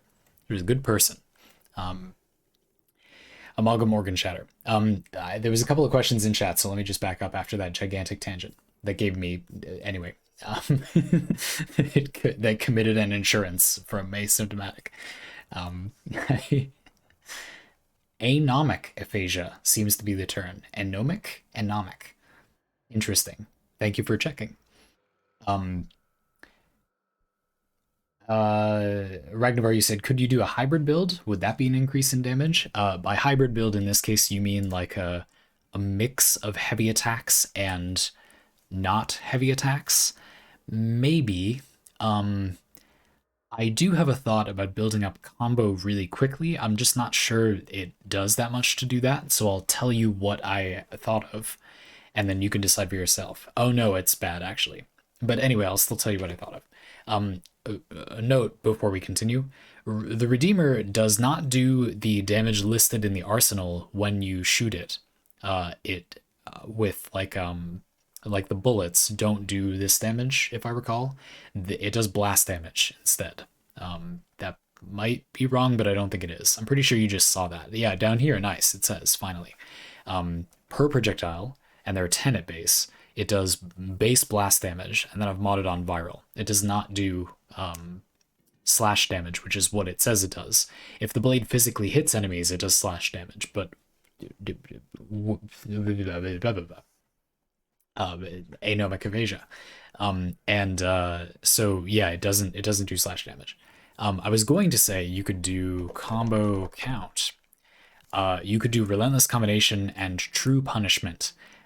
True punishment gives you double combo count from things, and relentless combination gives you a combo count tick when slash status ticks for damage. My idea was we have 20 multi-shot with the buff from the thing.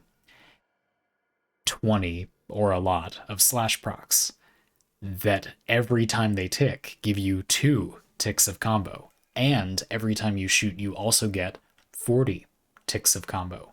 Thus you would max out your combo counter in an amount of time that would be short. But I don't think that these will result in you doing more damage. It will just mean that you will get to do a big heavy attack more often. If you like the big heavy attack, yeah, sure. But I doubt that this increases I'm almost certain it will not increase your damage output over time. This is almost certainly much weaker than just making one or the other. The only situations I think where I've made builds where you do this, the situations where it's good in my experience are where the weapon has like a weird combo attack and you can very quickly trigger these effects and then do like an unusually powerful heavy attack. Like basically the build is using this combination of mods to be corrupt charge, but just better. Like you could have put on a mod that would give you initial combo, but those 2 mods give you like way more initial combo. And because of some quirk of the weapon, sometimes that happens extremely quickly. Generally, probably not. Off the top of my head, if you're interested in that, a weapon that is probably better at it than I once made a video about this, and I don't think that was a great example. I did a Tonfa combo, but a weapon that would maybe be better at that would be throwing Warfan. One of these throws projectiles that do slash. I would imagine on that weapon it might be actually pretty good to do that combination of mods. I don't remember which one it is. I think it's the Quasis. That sounds rad. Let's do that. And I wanted to check if this weapon is affected by the thing anyway. So you can see here, like I already had a heavy attack build, and this build is using Corrupt Charge to get combo when I spam heavy attacks. However, it's likely that if you just use the combo count combo that I that's Terrible Boo, that I described before, you do spend more mod slots, but the gain in initial combo that you'll just end up having every single heavy attack is probably like a relatively large damage gain. You kind of profit on spending 2 slots. Your combo duration is really low, but for this type of build, we don't care because I'm just going to do heavy attacks. Something to keep in mind, though, if you want to do like a hybrid thing. I think it's pretty hard for like a heavy and combo attack build to be good in Warframe. You need an unusual source of combo efficiency. This means when you do a heavy attack, you don't spend as much combo. You spend less than all of it when you heavy attack with this stat, but there aren't a lot of good sources of that stat. And I think if you only have a little bit, like I think the best one is probably Focus Energy, the best overall. This gives you modest heavy attack efficiency, but my experience has been that this isn't enough that it's really that amazing to heavy attack, because this mod is mediocre in the first place. I think we also lost a source of it recently, correct? Pixel is mentioning, I think, the Zeneric one. Zeneric used to have a node that gave you, like, really random, in my opinion, heavy attack efficiency. I guess Zeneric is about resource efficiency, so philosophically, it's about that, sensible. Instead we got this, which is good, but does mean that the hybrid build thing is that lost a major asset. It was pretty easy to get very high heavy attack efficiency that way. There are other ways to do it. Rileybo, you said you just use Varuna for that. I don't ever think it's good to have the perspective of you just do this to do that, but it is a great suggestion that you could use Varuna to do that, sure. I forget how... There is an ability Varuna has that enables that, you're right. Or at least I think you're right. Anyway, whatever. The point is, yeah, she's got a passive that helps with that, like a son. Thank you. So if you're interested in that, yeah, by all means, like, do it. Yoink. I want to see if the Quas is affected by the multi-shot buff, but we gotta trigger it more reliably. That's the problem. I'm not getting this that consistently. I want my buff.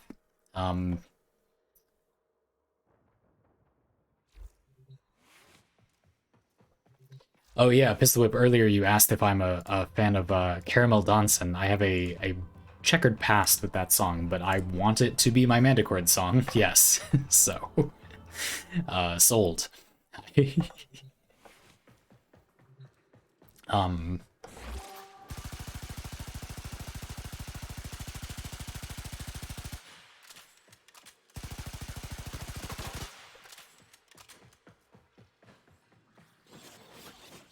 Okay, so now we'll heavy attack, and do we get more daggers?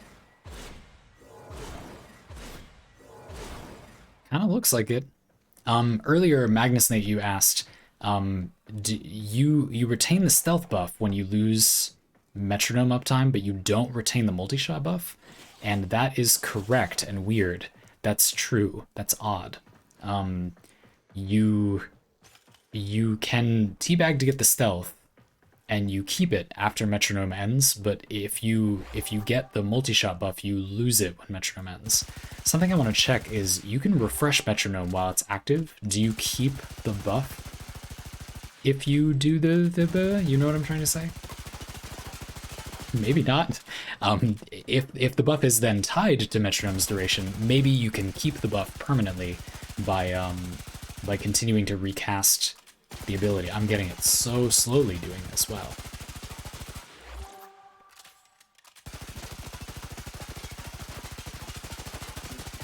Okay, yeah, we gotta find a good way to get this buff without syncing up to the music deliberately, because that took forever.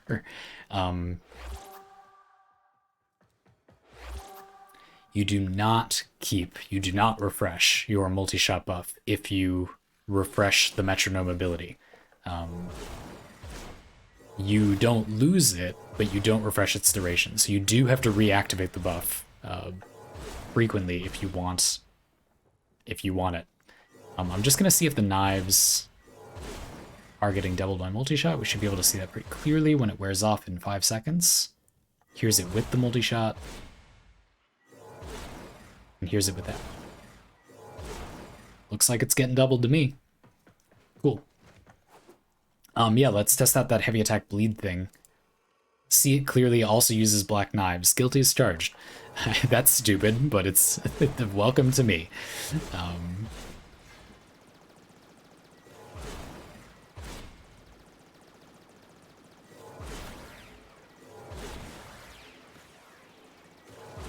So, to do the combo counter thing I was talking about before, let's take a look at the combo thing for the Quasis heavy attacks. I'm gonna get rid of my Sentinel for now, too.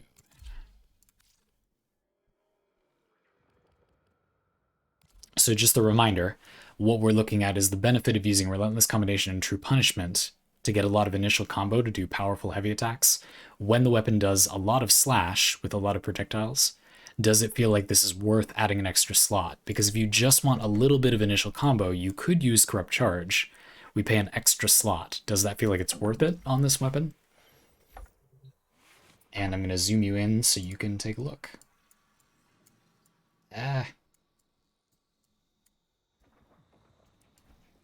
streaming software is really acting up with letting me move the scene. Anyway, there you go. So you can see down there I have no combo. And now we're going to do some wham. That missed. Wham. That hit. Now you can see it ticking up my combo because there's slash on some enemies. Now I'm going to do a few more. And it's going up. But you can see I'm not attacking at all. So now I'm going to spam. And you can see that if there's not that many enemies to hit, I don't gain combo fast enough to for it to be profitable over just using Corrupt Charge. So if you plan to spam, I would say no. If you're going to attack fairly slowly with heavy attacks, then sure. But otherwise, nah, not that good, I don't think.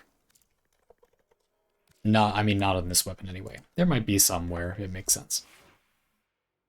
And note that that was actually probably a little in the weapon's favor. I don't remember if the knives force slash, but the weapon is mostly slash.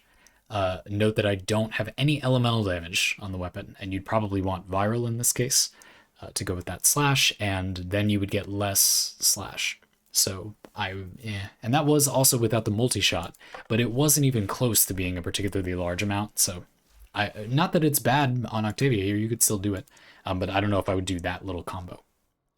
Let's go back to the Redeemer for a bit. Yeah, the fire rate thing, we really got to crack a little bit. So maybe this is too fast. I don't know.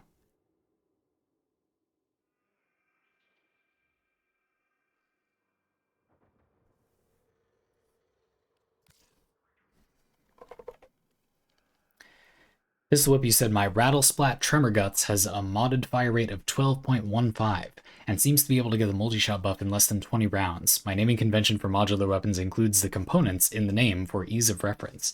That is good. Maybe I'll do that. Maybe I'll spend a couple hundred platinum and redo all of mine to be like that. I hope it doesn't sound like I'm being facetious. I'm being totally serious right now. I'm gonna write that down and do it, I think. That's smart. That is an accessibility. Am I going to change the black knives from the criticism from before? I think not. But I'll do that. Welcome to me. Anyway, yeah, let's try a weapon with slower fire rate. My big Chongus over here, named after a beloved Nerf gun that I used during Humans vs. Zombies in college, has a 6.67 fire rate. Let's see if that does a bit better. That's not that weapon. Totally. I think that the Baza is firing too fast, and you want something a bit slower, ideally. I don't know why that is, but we're not going to do the exact math, and instead we're just going to see if we can find a good way to eyeball. How about, not that slow, but in between? Like something with... Yeah, like 10. This is good. Wham. That was pretty quick. Yep. That was not bad. Nice. A little slower, but still easy. Nice. And then you're kind of set up for the, look at all those projectiles. Oh, look at it. Oh, that's so spicy. That's so hot. Ooh. Ooh, cool that off first. Put an ice cube in that soup. Nice. Okay, 10-ish fire rate is working well. Maybe that's a thing. What about Dubba Stubba? Because I just prefer this weapon. What's the fire rate on this? Exactly 10. Sure. Let's try that. Oh, but it's a multiple, so it's gonna do the thing I said I didn't like. But let's just try it and see if it does.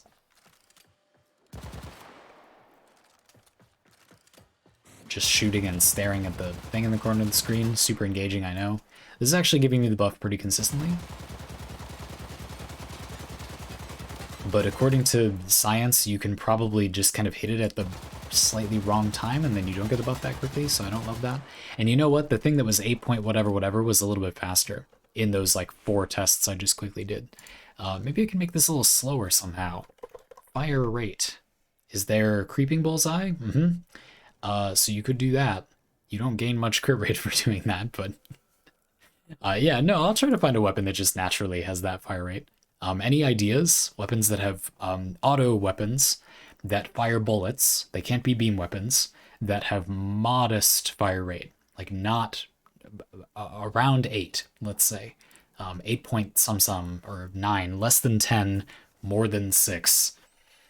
I don't know. 4, sure, that's a weapon. 4 prime. 4 point some without any fire rate, but let's try. And also, I would want fire rate, so why is it like that? Shotgun barrage, yes, shotgun spaz.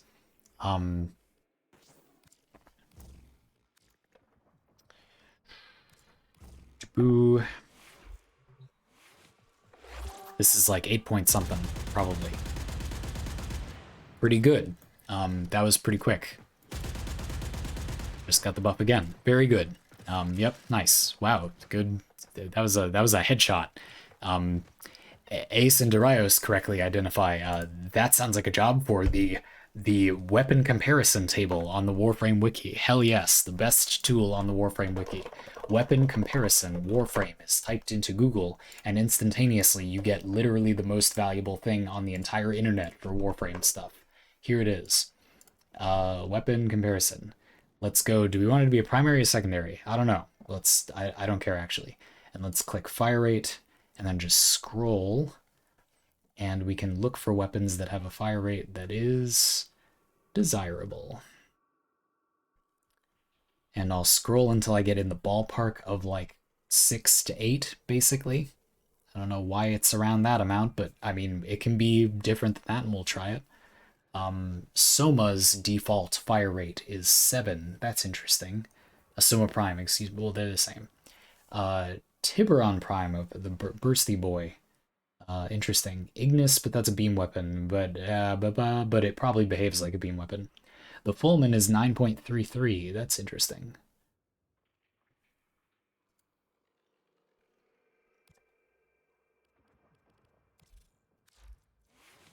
Yeah. Gently recommending kit guns for choose your own fire rate and Pax Bolt. Indeed. That is a good recommendation.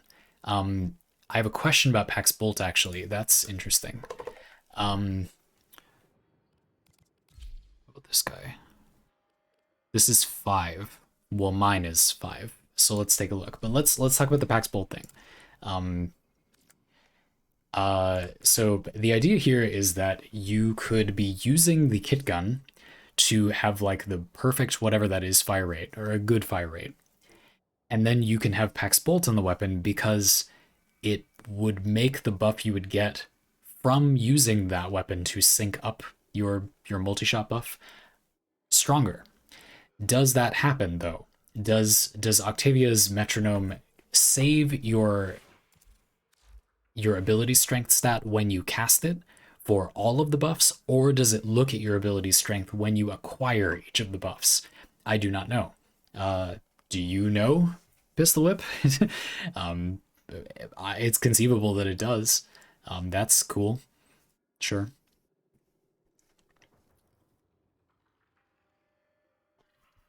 But it's also possible that it saves when you cast it. Yeah. I nominate Secondary as a more interesting choice since Amalgam Barrel Diffusion is a notable step down from Galvanized Diffusion in its natural habitat. Metronome softens the blow of taking the clearly superior mobility option. Lol. Let's explain what that is. Asymptomatic is pointing out that Amalgam Barrel Diffusion exists, but you lose a lot of multi-shot. If for whatever reason you wanted to use this very badly, you lose a lot less by using it on this build because we're going to add back more multi-shot, and therefore the benefit of getting even more is a little less bad. If there is a reason you really want to use this, and I was about to say that, but good luck finding one of those. But then Riley Bow literally immediately after that wrote, Amalgam Barrel Diffusion is my favorite mod. So Ace and Riley Bow, prepare your thesis and grade your papers. Convince me, because I see literally no potential fun in this mod, and that's saying something. Because usually that my whole thing is I'm supposed to see the fun in the thing. I mean, I'm kind of exaggerating, but you know, sure, sell it to me. Why?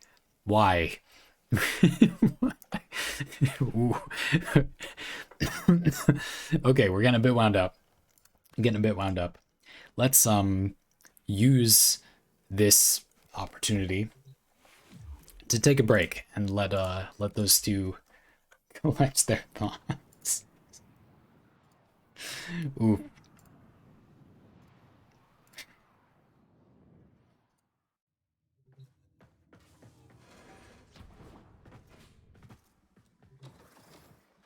And more mail emerges.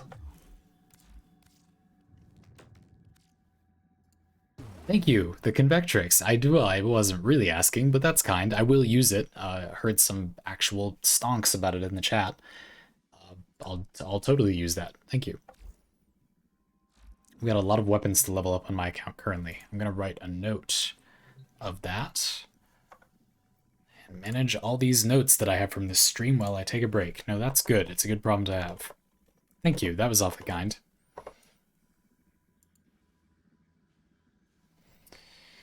Cool.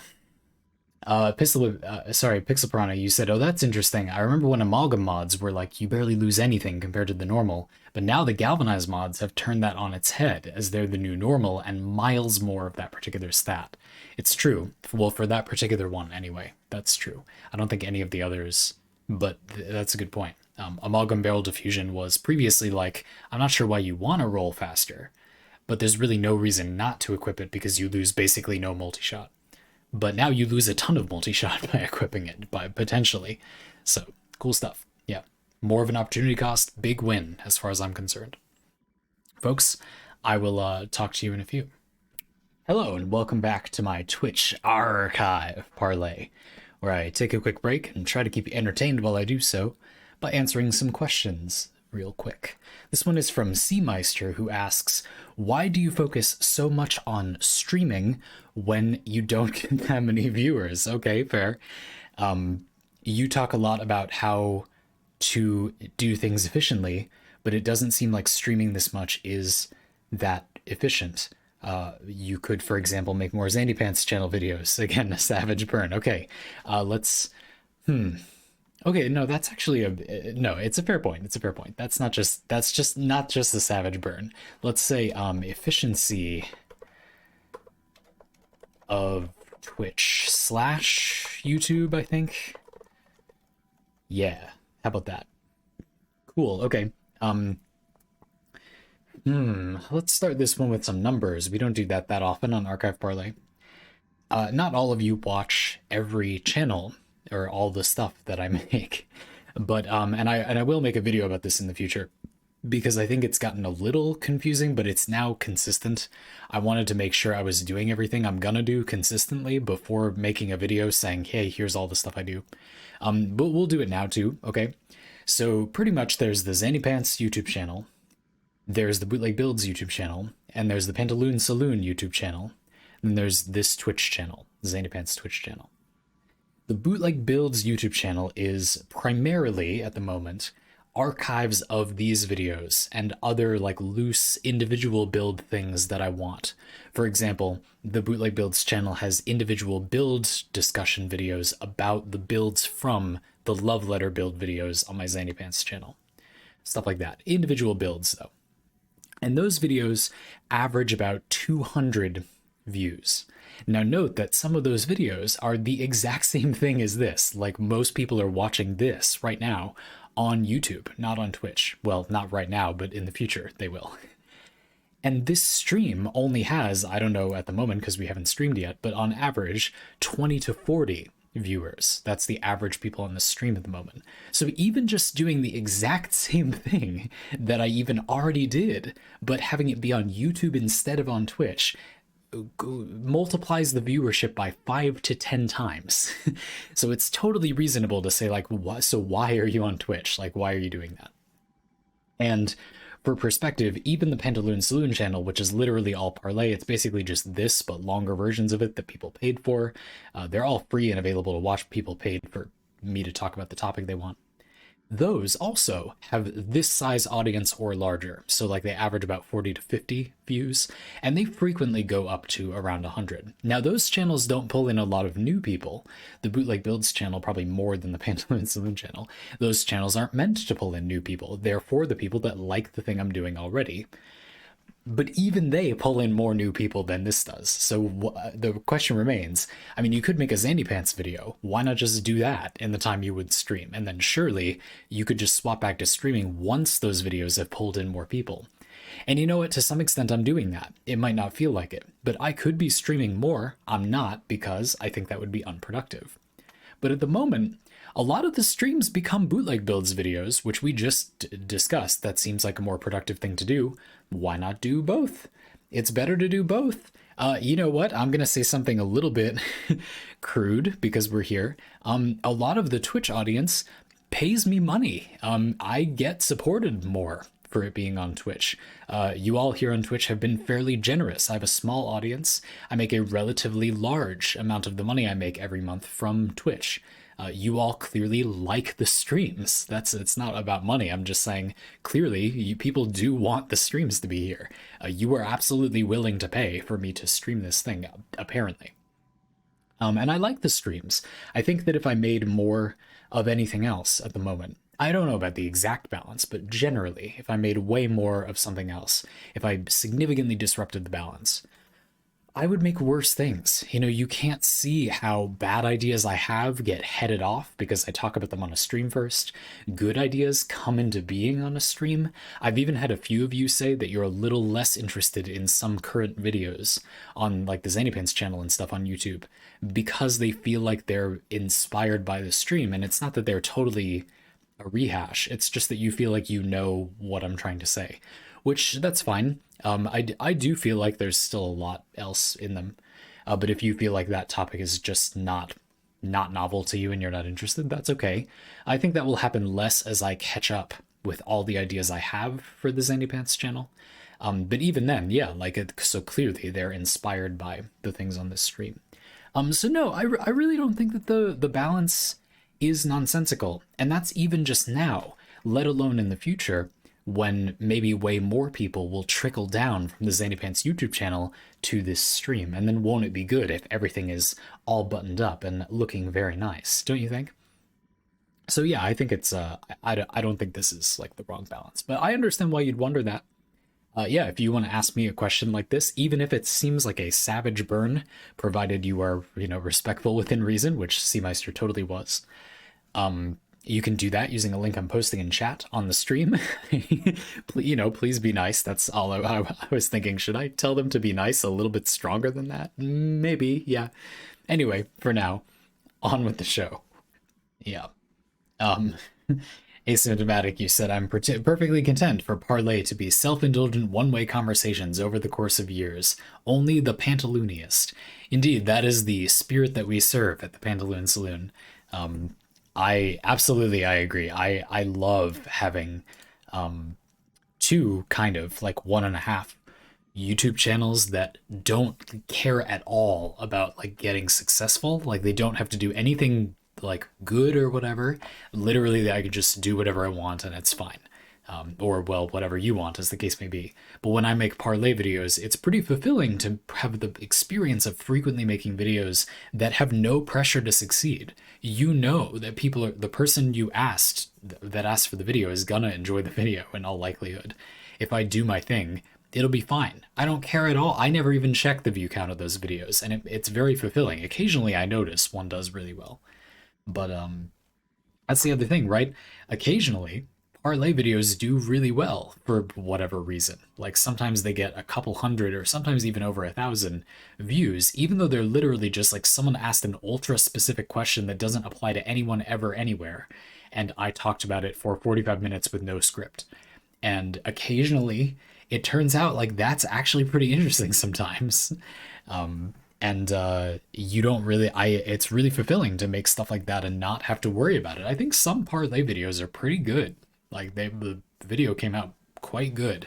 If you wanted a discussion on that, I'm not trying to brag, but I do think I'm unusually good at giving like a relatively coherent discussion on something with no prep, like zero prep, which if I wasn't, parlay wouldn't work. So I guess it can't be that bad. But yeah, I think they're good. Some of them, like I'm don't get me wrong, like I'm proud of that content. I guess I just like it's nice to have it be like it just doesn't matter.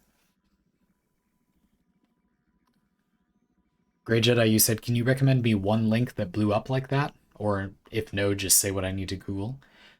Sure. Yeah, like you just want an example of a parlay video that did really well.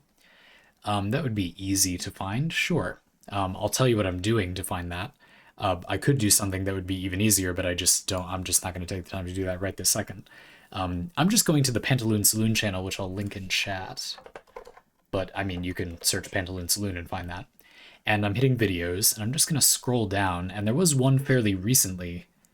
I can give you a few examples actually that did really good. This is kind of a separate topic, so I'm just going to quickly say view counts, view count freedom, view count liberation. I don't know. 3 weeks ago, there was one from DE Sarah, member of Digital Extremes team, that I met at TennoCon a few years ago. She asked for Warframe community experiences I really enjoyed. Very professional, not very personal thing to ask, but that's cool.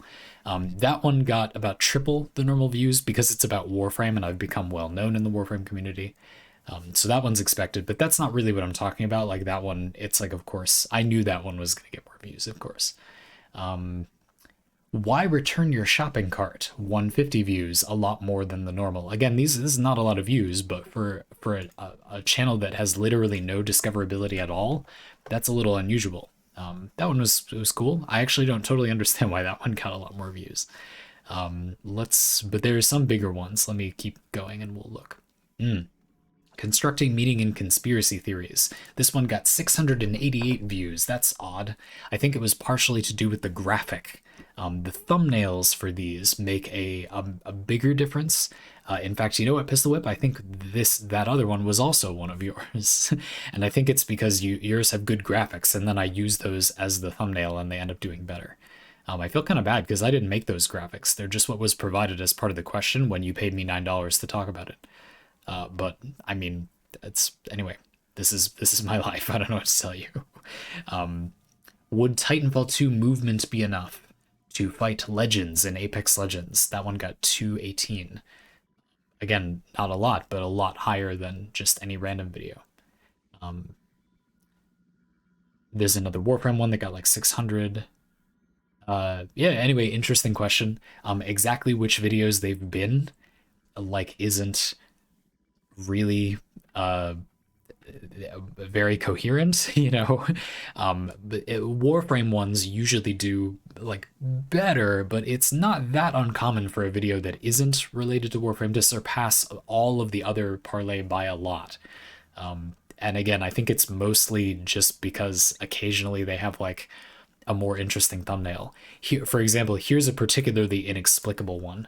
This is about the Circle of Spores druid in Dungeons and Dragons. That is a subclass of druids in Dungeons and Dragons, and the thumbnail is just mushrooms. Looking at the videos around it, the thumbnail doesn't seem particularly noteworthy, but for whatever reason, this one has 170 views, and the videos around it have like 60. I don't know. I don't know what to tell you. It's hard to believe that one is really that much more relevant or interesting to people than all the other ones around it by that much. And how did people even find it? Like, why would the algorithm show that one more? Anyway, I don't know. It's weird.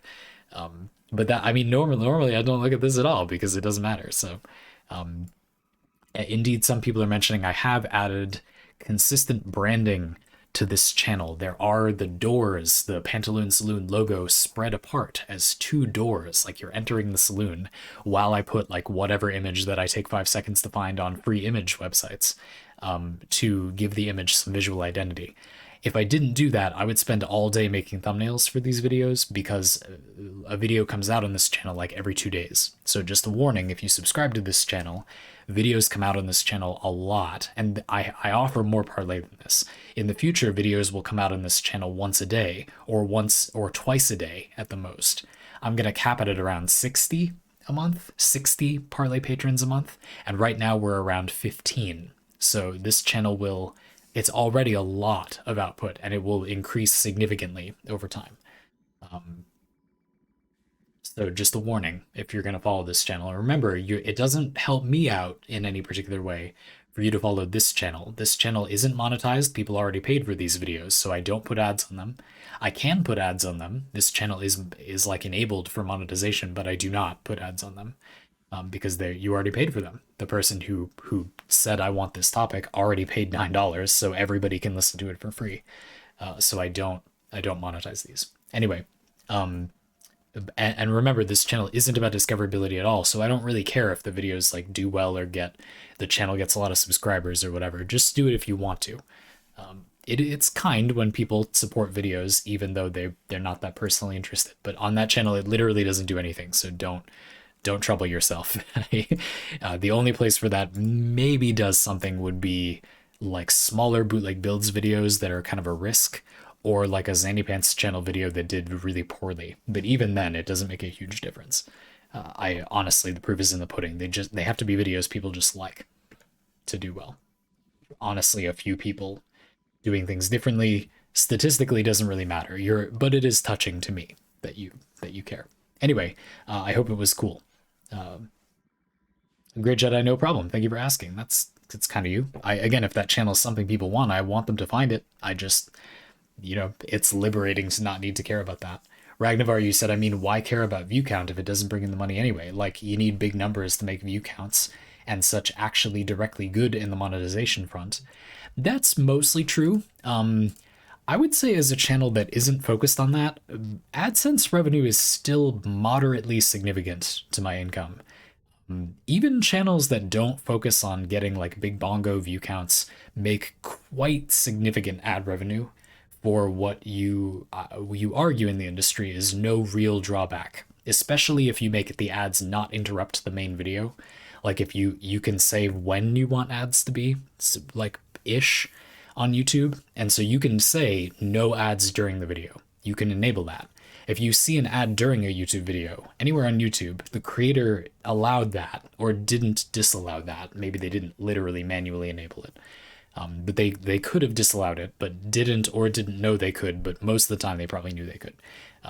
I do manually disable ads in the middle of videos on bootleg builds and Zandypants because they're bad. They're bad for the viewing experience. They're bad enough that I just don't think it's worth the money. I think I make back the money I lose from those ads in more people caring about this niche topic having better experience videos on like mobile and stuff where it's more annoying to remove ads. So a topic I'm a total nerd about, so I'm happy that people are asking about it. That is fun to me. What were we doing? Oh, right. Would you get more money from ads in the middle than at the start? No, but I would get money again, is the idea. There would be a chance for an ad to run again. And Grey Jedi, I would say performance for mid-roll ads is good because the audience member is likely not to leave the video, provided the video is good so far. One reason against mid-roll ads is that the audience member dropping your video and leaving the website because they're frustrated by seeing too many ads is a big demerit for your video, your channel. If my channel makes people leave YouTube, my videos do less well, and an ad would be a reason why that might happen a bit more. However, if the videos are doing well, then I would argue the opposite happens. The audience member is quite unlikely to drop the video just because an ad interrupts it. They will likely wait through the ad, which means you'll get paid.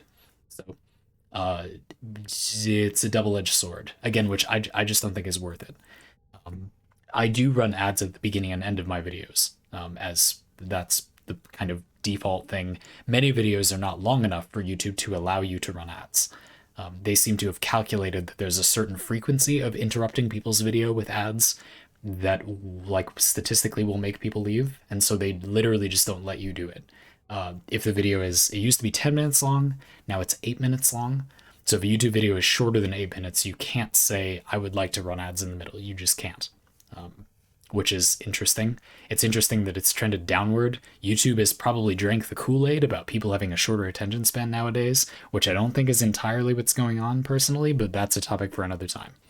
Anyway, 8 minutes seems like a logical time to me, don't get me wrong. Anyway, I don't know. An interesting little topic for the middle of the stream, very ARRchive Parley. We went way longer than normal into the body of the stream talking about the build section, but that's okay. Yeah, now we'll just do a bit of replay. I want to tie the build together, even though we said we weren't going to focus too much on mods and stuff, because there's not too much to say. There's still a little bit to say, in my opinion. First of all, let's get that aura forma on there and unlock some more mod capacity. And I want to think a little bit about what helmet ability I'd add with the metronome multi-shot focus. This doesn't necessarily mean it has to be any different than this build. That's part of why we didn't spend that much time focusing on this. But now that we've done a lot more with this subject, it's possible that it would make sense to reconsider a little bit. Like now that we know, okay, probably I'm going to use a weapon to turn on metronome and then swap to a gunblade and do big damage with that. Does that change what helmet ability I would choose? Probably. And I'm not going to use Zeneric, probably. Which means I'm going to use, I don't know.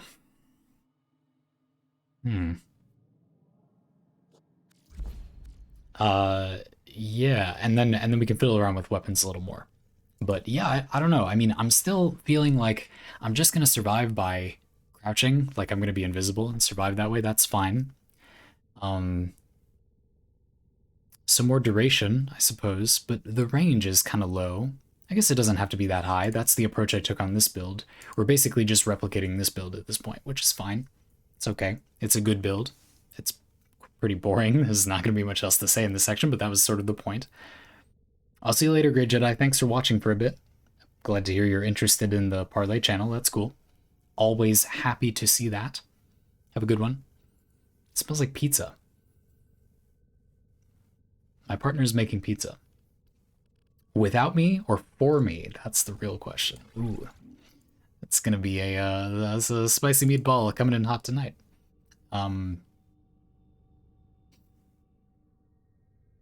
Bit boring, but you could slot Empower for 15% multi-shot. Interesting. That's not that boring. I like how you translated it to what benefit it would have for the focus of the build, instead of it just being like Empower always gives you more strength. That's a nice way to present the idea. Indeed, this is a very easy way that you could just staple more strength onto the ability. That's fine. I admit that when you word it as 15% multi-shot, I think, is that an amount of multi-shot I'm happy with from an ability? Kind of no, but also sort of yes, is quite novel to have an ability where, you know, having metronome on Octavia's kit means if you add strength, you can add a multi-shot mod to your weapons. That's weird. Not a very good multi-shot mod, but there are worse things. That's kind of, I don't think I'll end up doing this, but that's interesting. I don't hate that. Meh out of 10, but still cool. Elemental Ward because there are certain overperformers I am looking to ignore. Elemental Ward is an overperformer in my book. This is cool, yep. Lots of benefits you can get here. The one I always focus on is Toxin. Holster damage. Don't know what that means, but it probably means when you swap to the weapon, you get more damage with it, which they changed recently, I think, because they removed weapon swap speed. That's not that recently. This gives you a massive reload speed buff, massive reload speed buff that's affected by strength. And status chance, that's probably of the toxin aura around you, I think, maybe. Massive reload speed buff. Doesn't seem particularly relevant to these weapons. Like, for example, obviously the gun blades or the melee weapons don't have a reload speed. But this is a good ability, and the other versions are good. Heat for more base health, electricity for shields, and cold for armor. Like, this is still a great ability for lots of other stuff, but yeah, that's an option, one of the options of all time. If you wanted an actually generalist option that the community isn't that interested in most of the time for no particular reason, Elemental Ward is that ability, as far as I'm concerned. I always want to make Calm and Frenzy and its augment work on Octavia. Speed people along into her kill zone, but the augment's rage continues to disappoint. Interesting. Pixel wants to use Rest and Rage to haste enemies and make them run into Mallet faster. Also, this is really good with Mallet. Yeah, because not only does it make them vulnerable to damage, so they take way more damage, which is a great damage boost. They move faster, which gets them to the Mallet faster, and it makes them attack the Mallet faster. This is gas with Mallet. I mean, the range is terrible, you're right. And if you weren't going to build particularly large range on this anyway, then that seems like kind of a problem. But yeah, that's sick. That's good. That's smart. I'm going to write that down, but I'm not sure if we'll do that. That's a really cool idea. That's smart, wow. Rage has great Mallet synergy. Yeah, that's awesome. That's cool. And yeah, the range is just atrocious. But if you were gonna build really high range anyway, then this seems fantastic. It just seems like on the current build I'm making, that doesn't feel like where it's going. But it might still be okay. Some people might consider it still like it's sort of whatever. You know, I think the big thing with Rest and Rage really, and Pixel said this, you led with this, is you said Calm Frenzy, the augment. Maybe unintentionally you said that, but what's meaningful about that is it's really this that has bad. One sec, I'll center you. It's really this that is where the range is a huge deal. This makes it spread when you kill an affected enemy, which is awesome, except that the radius in which you spread is very bad. Like you'll almost never end up affecting more enemies. It is affected by strength, but because I mean range, but the range is so low at base, it's pretty unlikely that enemies you hit with the first cast, enemies you miss with the first cast won't be. You get it. You'll have barely 15 meters, and the range of the ability affecting enemies when you cast it is already that range as well, so you'll probably just kill all those enemies, and then there will be no one else in range that you didn't already affect. So the augment is bad, but I'm not sure I care that much. That's kind of cool. I would just maybe not use the augment in this build, and normally I would say that the problem with Rest and Rage is that neither of these effects are good enough for me to want to use the ability if it didn't spread, and that's why I'm so fixated on the augment. But the synergy here with Mallet seems good enough that maybe I'm willing to just like whatever, it doesn't spread, and it affects a few tankier enemies, and then it just charges Mallet up really quick. That seems kind of sick, actually. I don't know. That's cool. Alternatively, control will sponge up the gunplay buffs that Octavia provides, Asymptomatic says, and serves as the replacement goldfish for Resonator going away. Ah, yes, that was surprisingly dark. He really slept that in there. Asymptomatic has been doing some damage to me today. Jeez. Mind control, sure. You said sponge up the buffs that Octavia provides. Well, do note that Metronome doesn't share its buffs. You can be in the range of Metronome and then trigger them manually. But Octavia triggering the multi-shot buff does not give it to allies. They have to trigger it on their own. Amp buffs allies. So the mind control target's damage will be a lot higher from Amp. I'm not sure that's enough for me to feel like that's a good synergy with this ability. We've talked about mind control a little bit, actually quite a bit before, on the stream.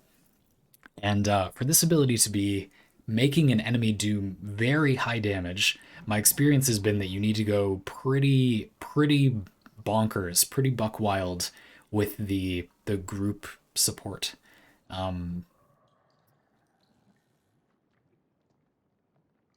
But yeah, that's still not a bad idea. I think I just like the rage idea better because I'm more interested in buffing the relatively unsynergized in this build mallet damage.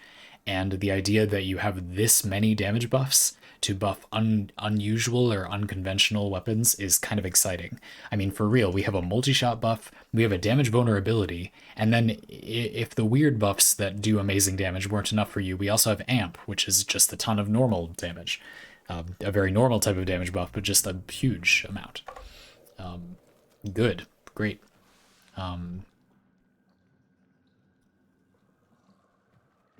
Anything else? I think I'm going to do the rage thing. That's actually really cool. I like that. And I'm going to do it over Resonator again.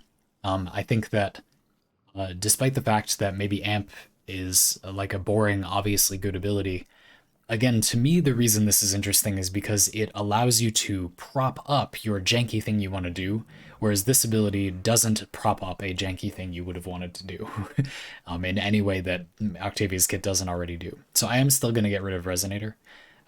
We talked at the beginning of the stream about how I think there's a way in which people really resist these kind of generalist options. And I'm often really critical of that. I often accuse those people of being hipsters, of liking things only because they're different. They have no merits. They're literally just different. Being different from other people for no other reason than being different from other people is shallow and stupid. But why? What's the meaningful difference, right?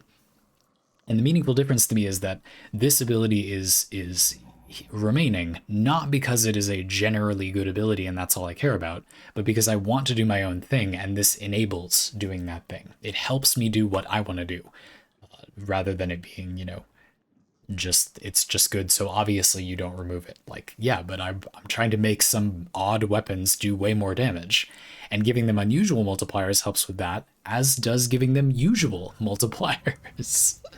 That's still good, so I'm still going to do that. Let's slap it on there. Inject rage into your body. Nothing wrong with dunking on people for being hipsters, as long as you explain why you're dunking on them for being hipsters. Now, be nice to each other, but also don't be mean to people for doing something good that they like doing, which is what the hipster people are doing, so... Your move. I don't know. Anyway. Let's go take a look at the stats on that.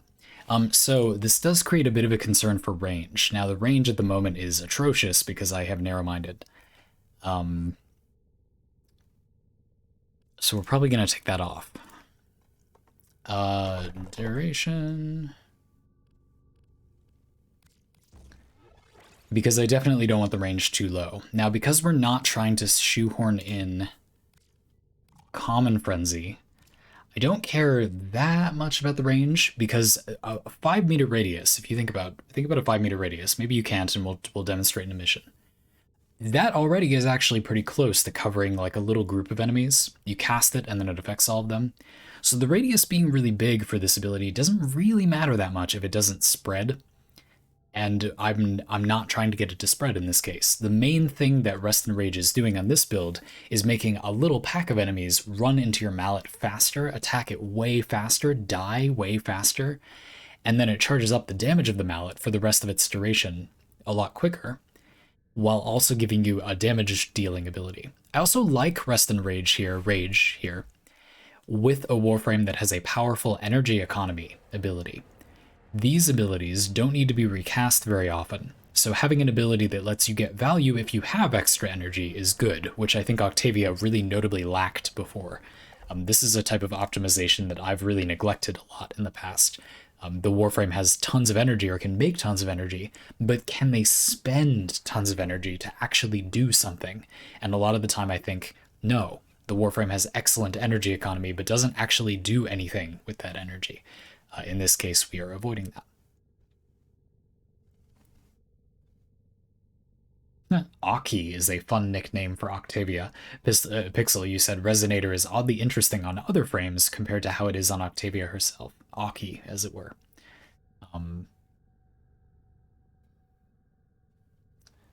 Yeah, but I kind of want more range. I mean, that's not that much. I'm definitely running a range mod on the build. I guess I could consider stretch to be adequate. It just becomes 7.5-ish meter range, a radius. Let's use that and go use the ability and just feel it out. How about that? And also for people that are having trouble imagining, like, is that actually good range? Is that adequate range? You'll get to see it visually. And we can look at the metronome synergy, which is fun. The mallet synergy. Let's get tanky enemies, because we can definitely kill them with this build.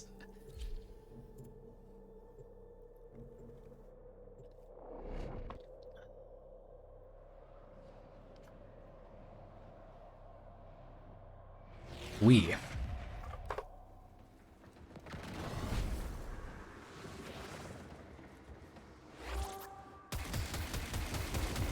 Just gonna stonk up my multi-shot buff here.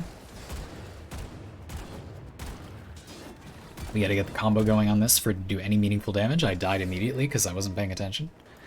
Yoink. Yep. Pretty expected, but that does excellent damage because we have tons of multi-shot on it. Let's just get out of here real quick. Very nice. Okay. Now let's find a group of enemies and make them kill the mallet. Group of enemies. Shouldn't be that hard. Why? Why are there no enemies, Warframe?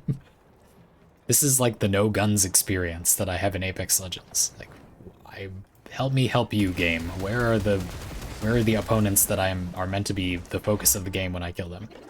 Pow. So now that was rest because I forgot to swap it, and you see it affected that enemy up there too. So if this was a little group of enemies, you can see how 7.5 meters is surprisingly adequate, probably. More would be nice, but it doesn't need to be a huge amount more, I don't think. Yeah, that's good enough as an example, but we gotta swap the fashion so that we have rage instead of rest. For that is how it works when you infuse in a Warframe that isn't Equinox with the ability. You need to change their energy, emissive or energy, I don't know, color, to be the one that you want. So